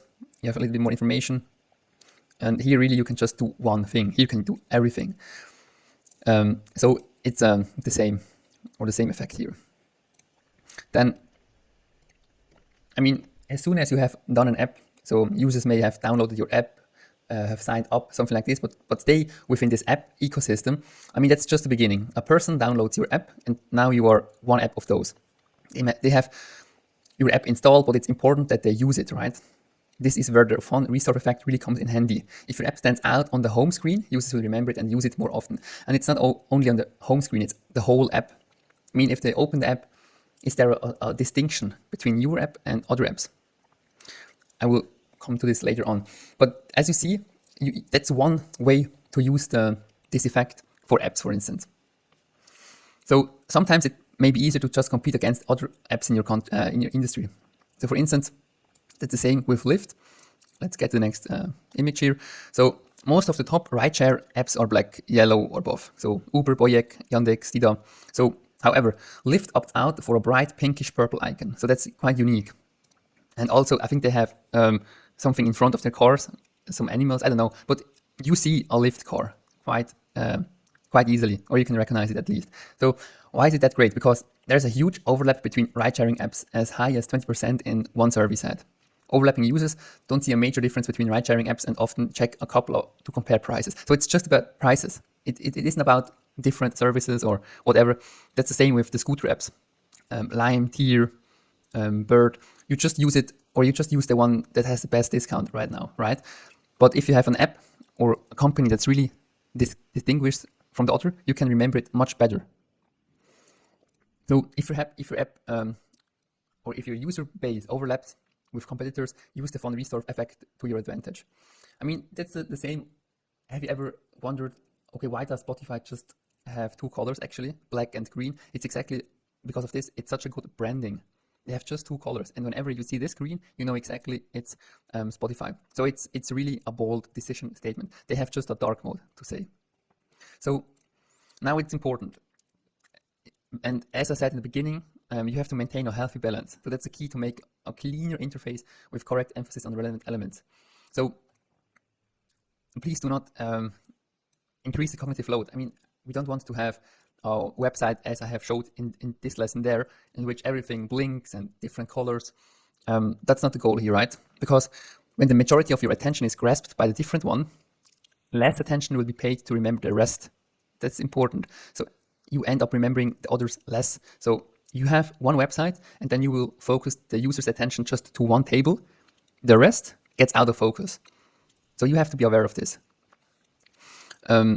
Yes, so let's do an example here with Apple Music. The left side you see Spotify, and the right side you see Apple Music. And Apple Music wasn't great when it first came out. People across the internet attacked it for being messy, hard to use, and bad at its job. While some people report that it's gotten better, Apple Music will always have a bad reputation burned into it. So that's again because of the von Riestorff effect. Apple's blunder stands out because it's an isolated incident of bad design amongst a long history of good design. So that goes as well for your app, website, product, whatever. If you make a big UX mistake, they will sear into your user's memory. So it can go into both sides, positive and negative. So you should be really careful with this effect. Overusing the distinctive features might distract users and burn into their memory. So if too many things are calling for attention on a user interface, nothing gets the user's attention. None of the elements will truly stand out. So I hope I could bring you some insights within this rule or law here. So please don't overdo it. It's cool if you have made or if you want to make a bold decision statement, but really be careful because as you could tell, the mistake is then leveraged. Whistler's law. If you simplify too much, you will transfer some complexity to the user. So it's also called the law of conservation of complexity. So Tesla, that's the guy who invented this law, created in the mid-80s because he wanted engineers and product managers to realize that it was better to spend 1 week of developers' time fixing an issue than to realize software which would require users to spend millions of extra hours performing tasks. So his point of view was that those on the inside of software development must deal with complexity so the users don't have to do it. Not for altruistic reasons, or he loved the user, but to generate value for user and therefore to perform better in the marketplace. So all processes have a core of complexity that cannot be designed away and therefore must be assumed by either a system or the user. Either you as a company or as a designer do it and think through it and make the system better, or the user has to deal with the complexity. So ensure as much as possible of the burden is lifted from the user by dealing with inherent complexity during design and development. So sometimes you also cannot just make it any simpler. So we will just look at an example right now. So this is the Apple MacBook Pro, I guess. And when talking about computers, handling complexity means oftentimes, among other things for sure, interfacing with the outside world. So input, output, all right? So I'm talking about stuff like hooking up to the monitor, or a keyboard, mouse, importing files from camera, or projector to show a PowerPoint presentation. In the current Apple computers, handling this complexity has been assigned to users because they ditched quite a lot of ports. And I'm aware that there are advantages and that it isn't just a stupid decision from Apple, for sure.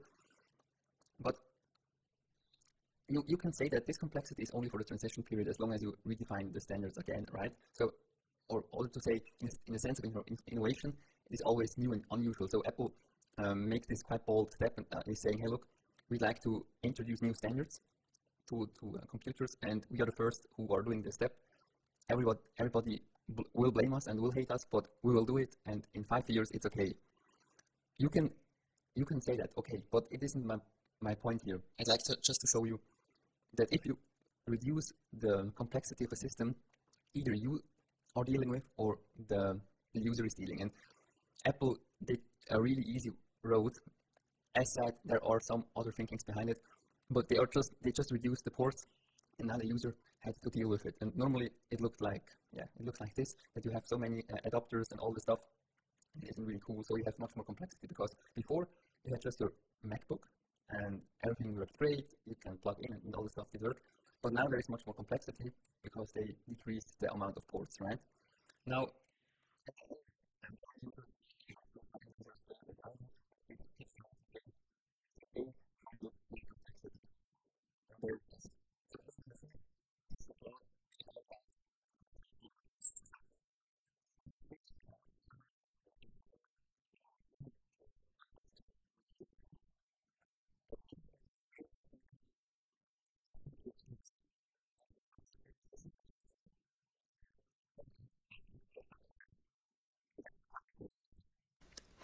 center stage effect. People tend to choose the middle option in a set of items.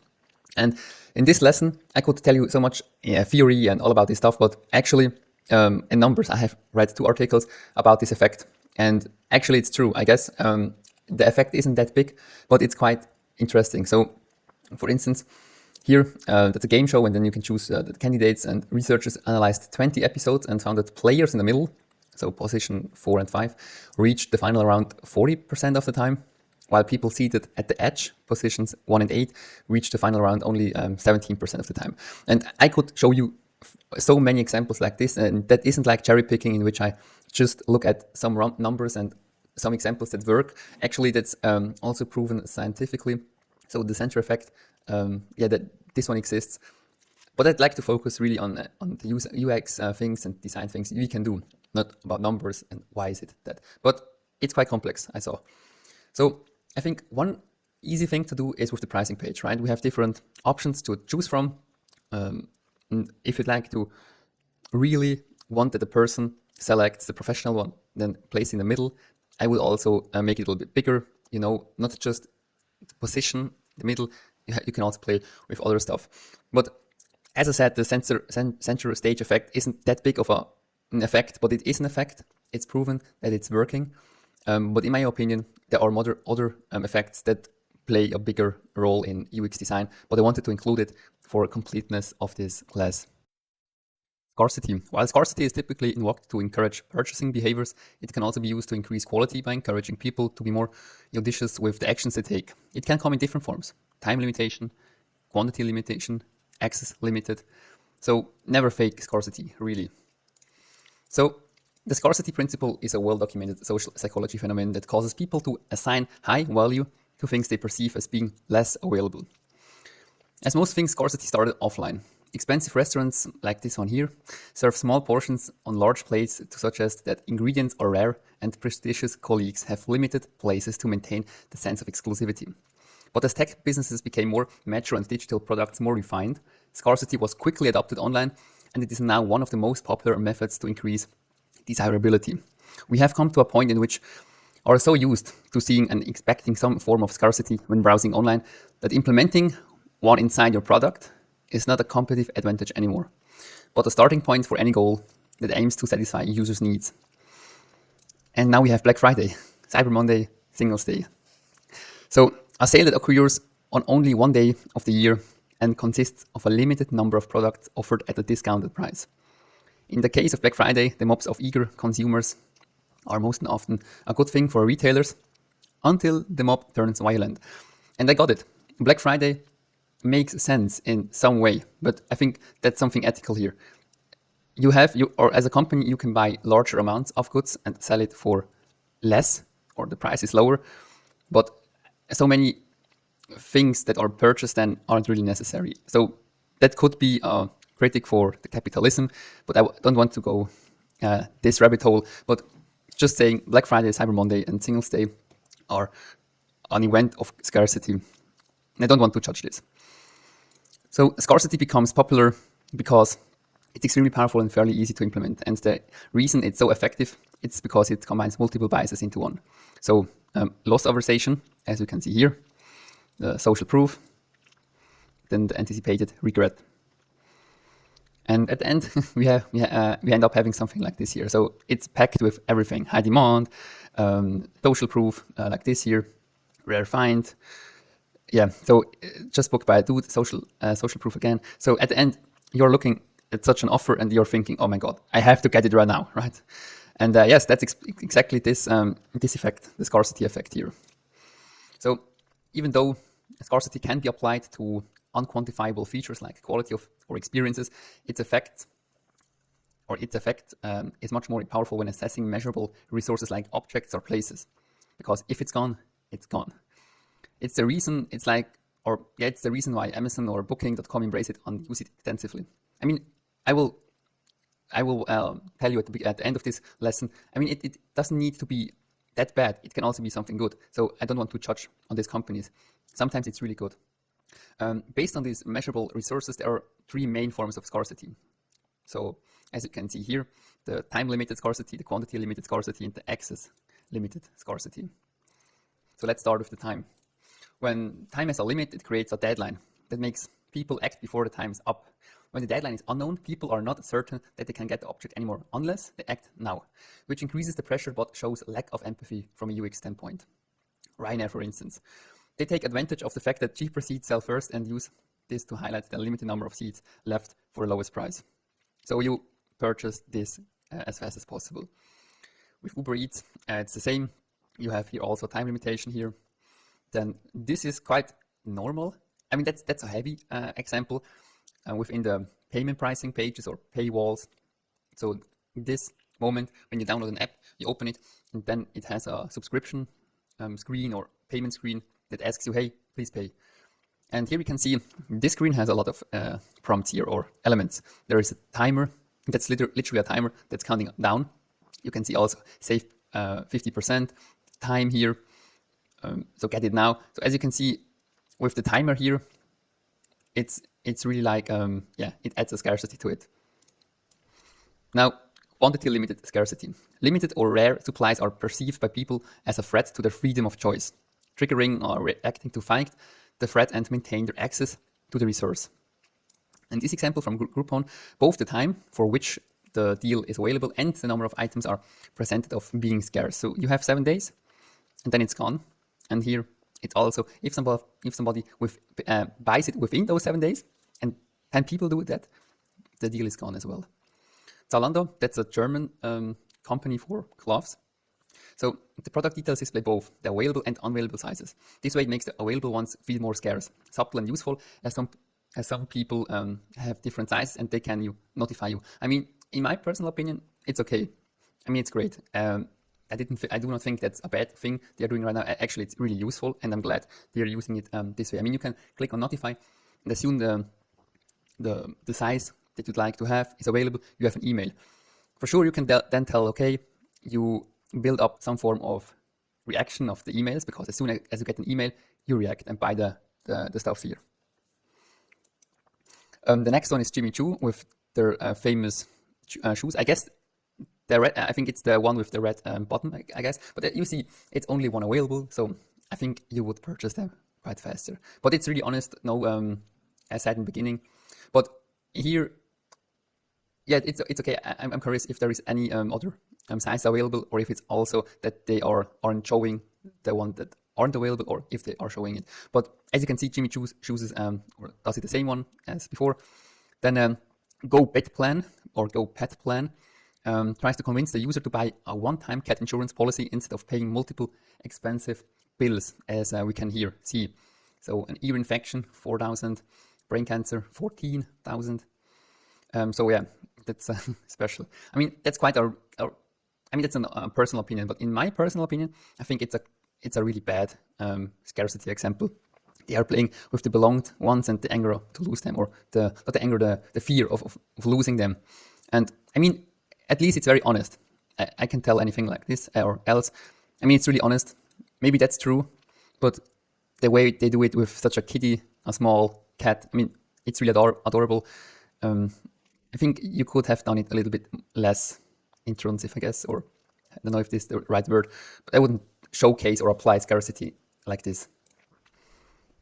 As seen before, 3 tickets left. I mean, that's really the same stuff, right? Then here, that's really common, and I have to admit, always when I'm booking something, man, that's stressing me so much, because if you're looking for a room and you finally found something and then it's gone in the next 5 minutes, yeah, that's not that cool. So access limited scarcity. It refers to limited access to features like information groups or spaces. Now, research showed that censorship made people place a higher value on the restricted features than those that were not, because exclusivity made them feel special. In 2020 and 2001, I guess more 2021, a few well-known invite-only apps started making headlines. Simply put, an invite-only app is an application that you need to be invited to by others, users, or by the company itself. And Clubhouse is probably the invite-only app that you heard of the most, so it's quite famous. It's an audio-only social media app, and in the beginning, the company itself invited people, and then other users had to invite other people. And I mean, invite-only is good for the hype, the user experience and beta testing because the company has then more resources for less people, but oftentimes it's just about the hype. On the other hand, it's bad because the hype, the exclusivity runs out. It has to run out because at a certain point of time, everybody is already invited. And that's exactly what happened with Clubhouse. The same is for the expectations management. I mean, you have such high expectations because you hear all the time from this app, and then suddenly you can attain it, and then it isn't that good. And yeah, with invite only apps, oftentimes the expectations are far too high. Sorry, missed the slide, but here you can see. Then First Day, a dating app that wants to solve problems created by, too much time spent using dating apps because you're all the time swiping. So this dating app is only available or live for 1 day per week. So that's why it's called First Day. So you can just swipe on First Day. Then there is scarcity in which you can do it with early access things like this here. That was a waiting list to get to Robinhood back in those days. Another waiting list on producthunt.com. And with the waiting list, it's really much like, okay, I type in my email. Maybe it's good, maybe it's not good, but you don't want to be the person when it's launched. You're telling yourself, oh God, why didn't I sign up? It's that great. And then you give your email address for free. That's how it's working. With newsletter, it's scarcity as well, because you'd like to be the first who knows from something, who gets notified. And So, and as said in the beginning, I'd like to make this clear. Scarcity doesn't have to mean anything bad per se. In fact, it is sometimes better to know that something is scarce, but often it's implemented unfavorably. As you see here, there are multiple ways for applying scarcity. I mean, the one at the bottom is the best thing to do, and the one at the top isn't really that good. I mean, you can read it here, offer ends soon, and then what is soon? I mean, it isn't really qualified or quantified. It can be in 1 hour, in 30 days, in 2 years. No, really. I mean, it doesn't say anything. And only 3 pieces left in the stock. They were 3 pieces 10 pieces ago, dude. I mean, you see it's not really good made. Then book now and get a 20% discount. We are actually saying this to all visitors. So I don't know really. Nice find. This place is usually booked. That's actually thoughtful. I mean, that's like, I think Airbnb is doing this when they are saying this Airbnb is usually booked. So that's great, right? So you know, okay, you have enough time, and it doesn't make so much pressure on you. So having said that, I agree that some businesses take advantage of this and use it unethically by inventing fake stocks and artificial memberships, or just telling you, as I've said to you, just 3 things are in the stock, and you know there are much more in the stock, right? So everything is scarce in their stock. Yes, so here are the situations in which scarcity makes sense. So use scarcity to increase perceived value and expedite conversions, to promote products that are time sensitive. I mean, then it's really something useful, right? To make people aware of stock shortages, that you are like, okay, then I will buy it because otherwise I will regret it.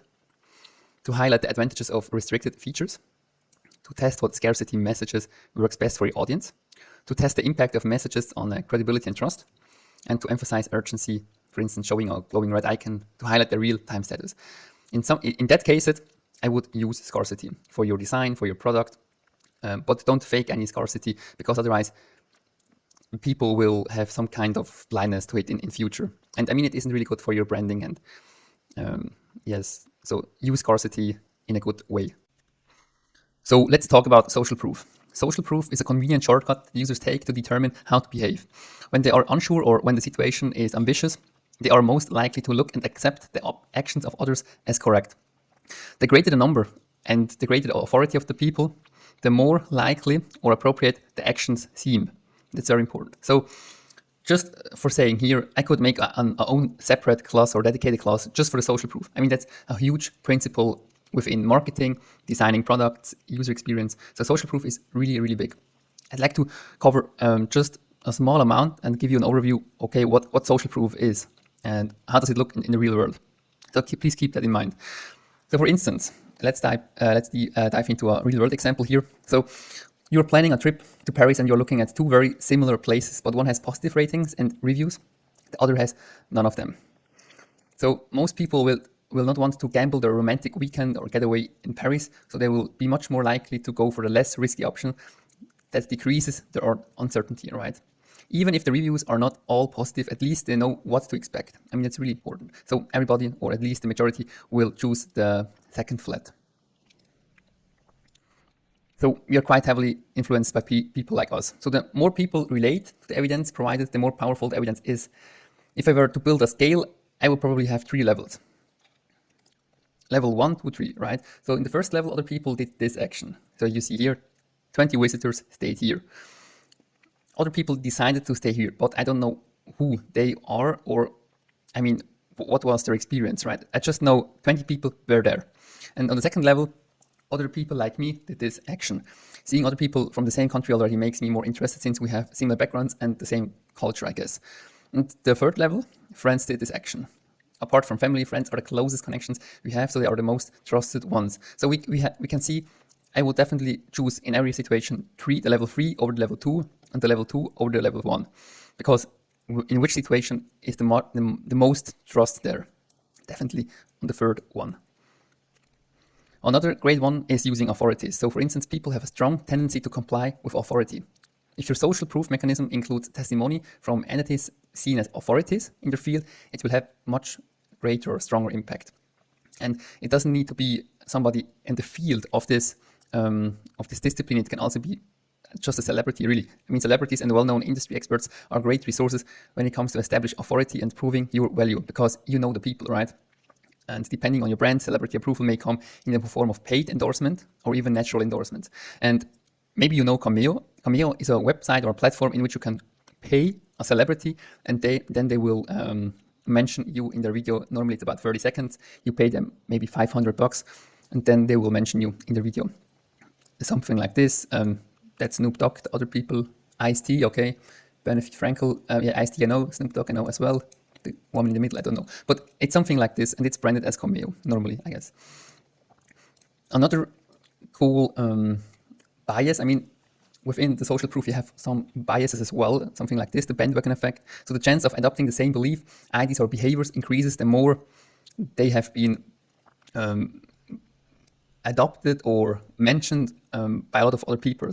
So if a lot of people tell you, hey, you have to do it this and that way, you will decide in terms or in favor of the whole population. If a lot of people tell you something, it's more likely that you agrees on it, and that's called the bandwagon effect, because you jump like on a bandwagon, and it's related to group thinking. Another great way is user ratings. I think we all know that. For instance, search for a note-taking app on the App Store or Google Play or whatever store you like, and you will find thousands of options available for you right now. How do you know which one is the best? I mean, you have literally hundreds of note-taking apps, and everybody says his app is the best one. Who knows? So clearly you're not going to install all those 1,000 apps and then pick the best one for yourself. It's too much time. So this is where social proof comes into the picture. You're going to see the user ratings and reviews and then decide which one you're going to pick. A similar concept of user rating can be seen on so many e-commerce platforms, such as Amazon, where you can check the authenticity, quality of a product before buying. You can even ask questions there, so you have so much trust before even buying the product. The same with Uber. So there are so many ratings. I mean, with Uber it's exactly the same. Low ratings for passengers make it harder for them to get rides, while ratings below 4.5 for drivers can get them suspended. Testimonials is the same.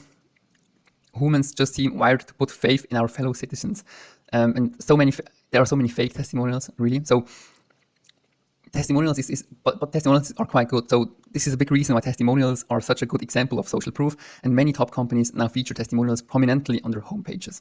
And a testimonial can be about or from a company and from a personal person. So if you would like to build social proof with testimonials, I have something for you. My friend Damon is the founder of testimonial.to, and I can only recommend him. So that's a great platform, and you have something like this, so-called wall of love, in which you can see all the testimonials, and they are live testimonials, so you can click on them. Another alternative would be showing a list of clients with whom you have previously worked with. So, for instance, by showing users your existing customer base, you are essentially telling them that your product offering is good enough for these successful companies to use.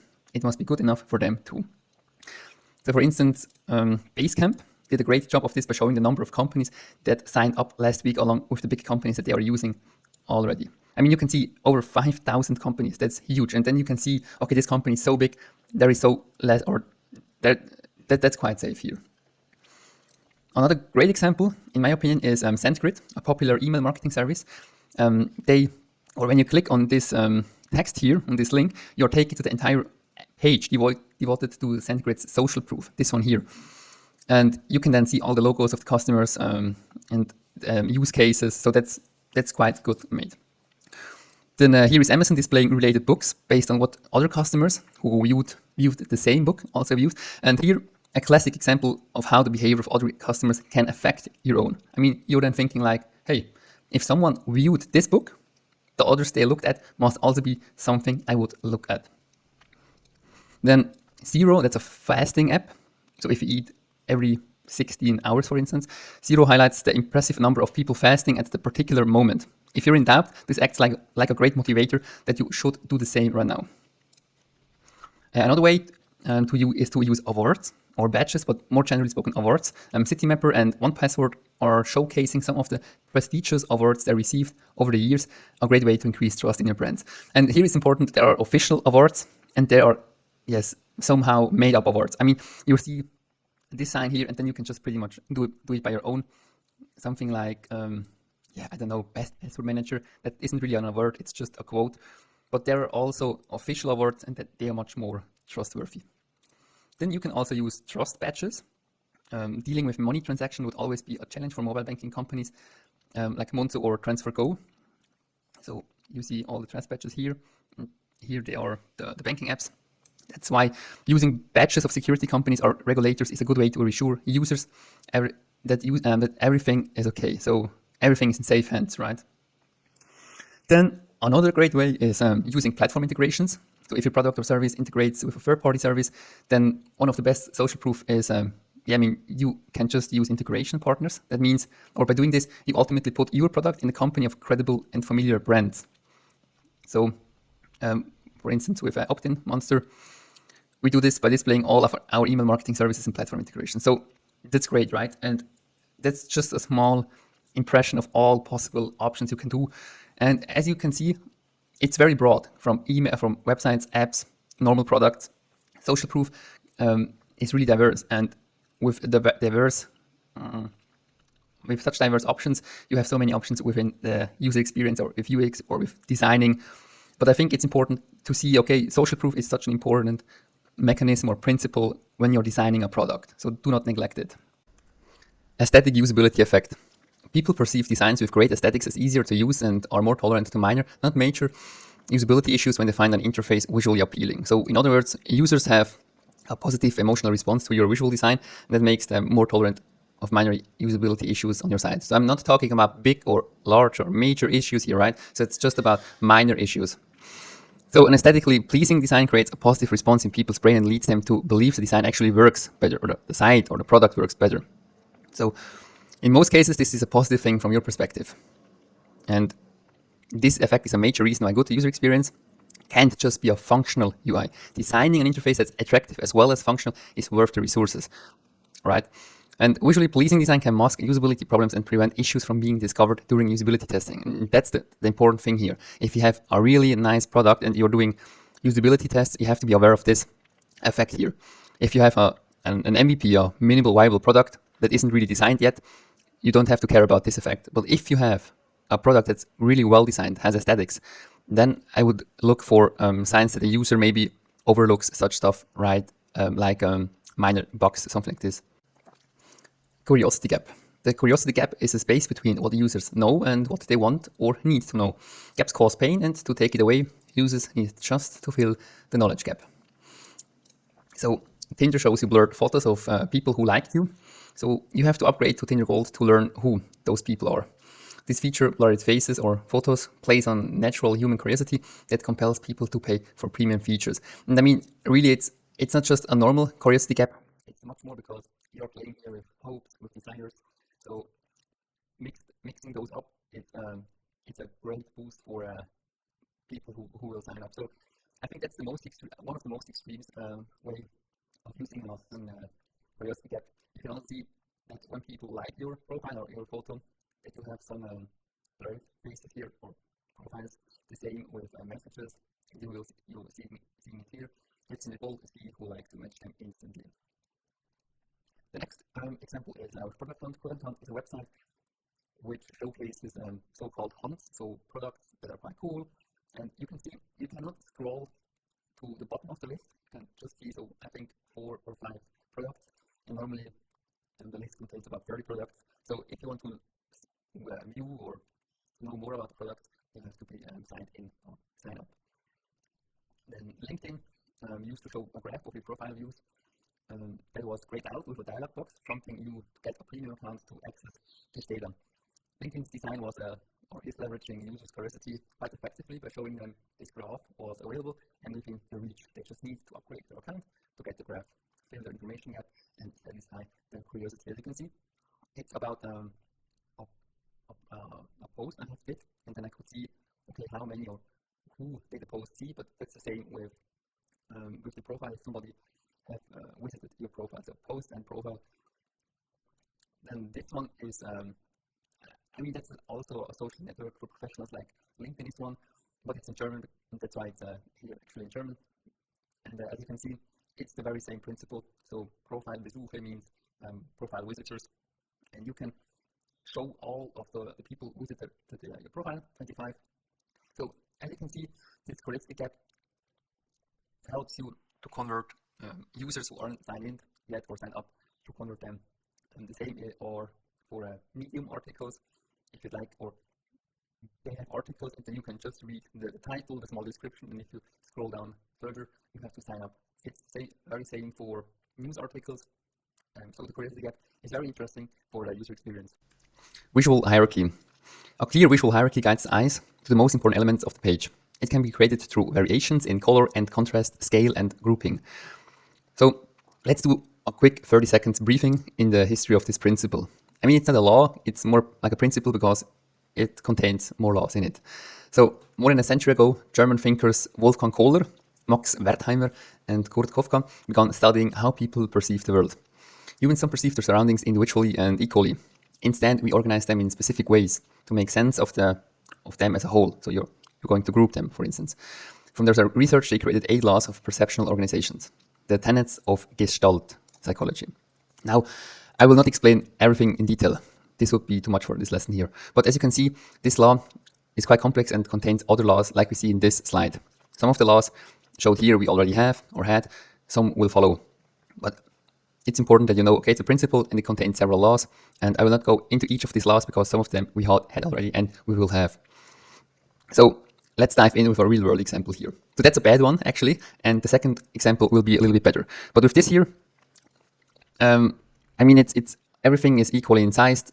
A lot of texts are in caps or how to say it, in all caps. So you can't really differentiate between important and less important. So everything is important and there isn't any white space. It's really cluttered. So that's not a good example of visual hierarchy, right? This one, that's a personal one because I was once a draftsman and this plan here was from the company I have worked. So that's an engineering office here in Zurich, Switzerland. And plans are great for showing this principle because even though it's very complex, there are so many small things here, it looks quite simple to read. There is some sort of law, principle, structure. That's not a chaos, right? And everything follows certain rules. There are different colors, but it's really systemized. There aren't too much colors, not too much text sizes. So I guess, or in my opinion, that's a brilliant plan with the principle applied. So good visual design uses color and contrast. And maybe important, visual in a general or as a whole can be created using color and contrast as the first one. The second, scale or size. And the third is grouping, so proximity and common regions. So as I've just said, you can use color and contrast or both to create visual hierarchy on the page. You're just saying then, or you're just showing the user what's important. And it's not the actual color of an element that creates the hierarchy, but rather the contrast in value and saturation between the element. So it's not about the color, it's about the contrast and the saturation between those. And you can also use typefaces with heavy weight, for instance. So like bold stands out a little bit more than light-weighted or regular typefaces. You can also use or style words differently with surrounded texts like italic or underlined. So you can use several things to create a contrast, not just with color. The noun project, for instance, is a great example for this because the attention gets immediately drawn to the search bar in the middle here, because there is a great contrast between the black background and the white search bar. And then afterwards, the eye is directed to the white icons below the search field, which provide a glimpse of possible search results. So in general, I would recommend that with color and contrast, you do the following. I mean, most importantly, don't overdo it. Don't use too many colors, so and so on. So bright colors naturally stand out, so use them for important notes, where you want the user to look at. Less saturated colors can be used for items or of lesser importance, and reserve warm, bright colors like red and orange for warnings and errors. Don't use too many colors because of cognitive overload. I mean, if it's too complex or the color schemes are too beautiful to look at, you simply you are overwhelming the user. So restrict yourself to, I don't know, 2 primary and 2 secondary colors. So the same applies to contrasts. Don't apply too many contrasts because, as I've said in the beginning, if everything is important, nothing is important. And contrast applies or is saying you have something that's here and something that's below them. So you have to have some sort of differentiation, right? So the next thing is about scale. And that's a very basic thing here. I mean, bigger elements stand out more and attract users' attention. So size can be used as a marker for importance. As you can see here, I mean, you can easily see what's the most important text here. Simply Chocolate has made, or is a great example for 2 things. For instance, or the first thing is the text size. The attention gets directly to all natural chocolate bars, and as well for the contrast. So it's quite easy to process. You see, okay, the text at the top and the image at the bottom looks quite nice. Then with Jersey Dairy Milk, you see, I mean, the eye immediately drawn to the most important aspects of the product. That's a milk product, or that's milk, and its fat content, and that it has 20 grams of proteins. Then with HypeCamp, they also communicated the visual hierarchy with the font size. I mean, the first thing you read is "Find yourself outside," and the text gives you a general idea of what you can do on this website, right? So it's all about camping. Then this site, that's from Slack. I mean, that's also very basic, but they're using the headings to give you some sort of guidance that you read first. Okay, Slack is where the future works is, so it's quite for the branding. But you see, there is a very, how to say, a grouping. Text, try for free, and then you see how it's working. So we will go to grouping right now, but it's really easy to process this website, and the cognitive load is almost 0. Now, with the sizes, I would really recommend to just use 3 sizes: small, medium, and large. Don't overdo it. Make the most important elements biggest, make the less important elements smaller. It's really that easy. And with grouping, help us to see grouping helps us to see the bones and structures of a website, so you can see, okay, what's important, what is not so important, what is together. So for instance, once a user identifies a Rail group or a right Rail group, they may ignore it due to its association of ads and instance of banner blindness. So the same with Google's search results. I'm blind for the first 3 search results because I know those are just search results and they aren't relative or important for myself because somebody is paying for them. And here as well with the heat maps. So when you are looking at a website or an app, you are just screening the site for groups and its importance in all the things you have just discussed right now, right? So you see, okay, increase bending capacity on your existing press brakes, okay, what it does, the world's first standardized. I mean, here it's, what do you see the first? I guess it's really this title here, and then afterwards you go to this one here, because it's just bigger and it has more contrast. Here as well, you're looking for groups, the side panel, navigation bar, the content feed. That's Shopify. Check out, and you can see 2 things. This group here, and then the group below. And inside this second group at the bottom, there are other groups as well. So this one is a group. This one is as well a group. So it makes it quite easy to process and to see what is it about, right? Now, I have put Shopify here because of the squint test.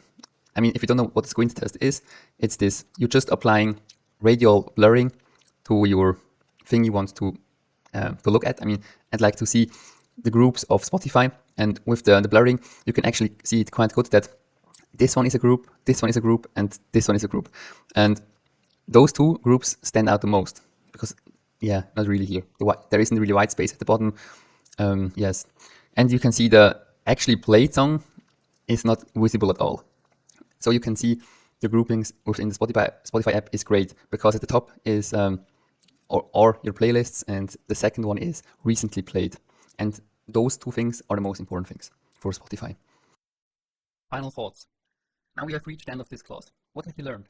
We have explored several UX design principles and biases, as well as countless real-world examples, and saw how big and small companies are doing it. If you haven't done a review yet, I would be extremely helpful if you could do one. It helps me because I get the feedback and new students have an impression of the class. If you would like to know more about this topic, I can recommend those 4 books. I have read all of them, they are great. Besides the books, I highly recommend those 3 blogs. The people there know what they are doing and they love their jobs. So kudos to them, thanks so much.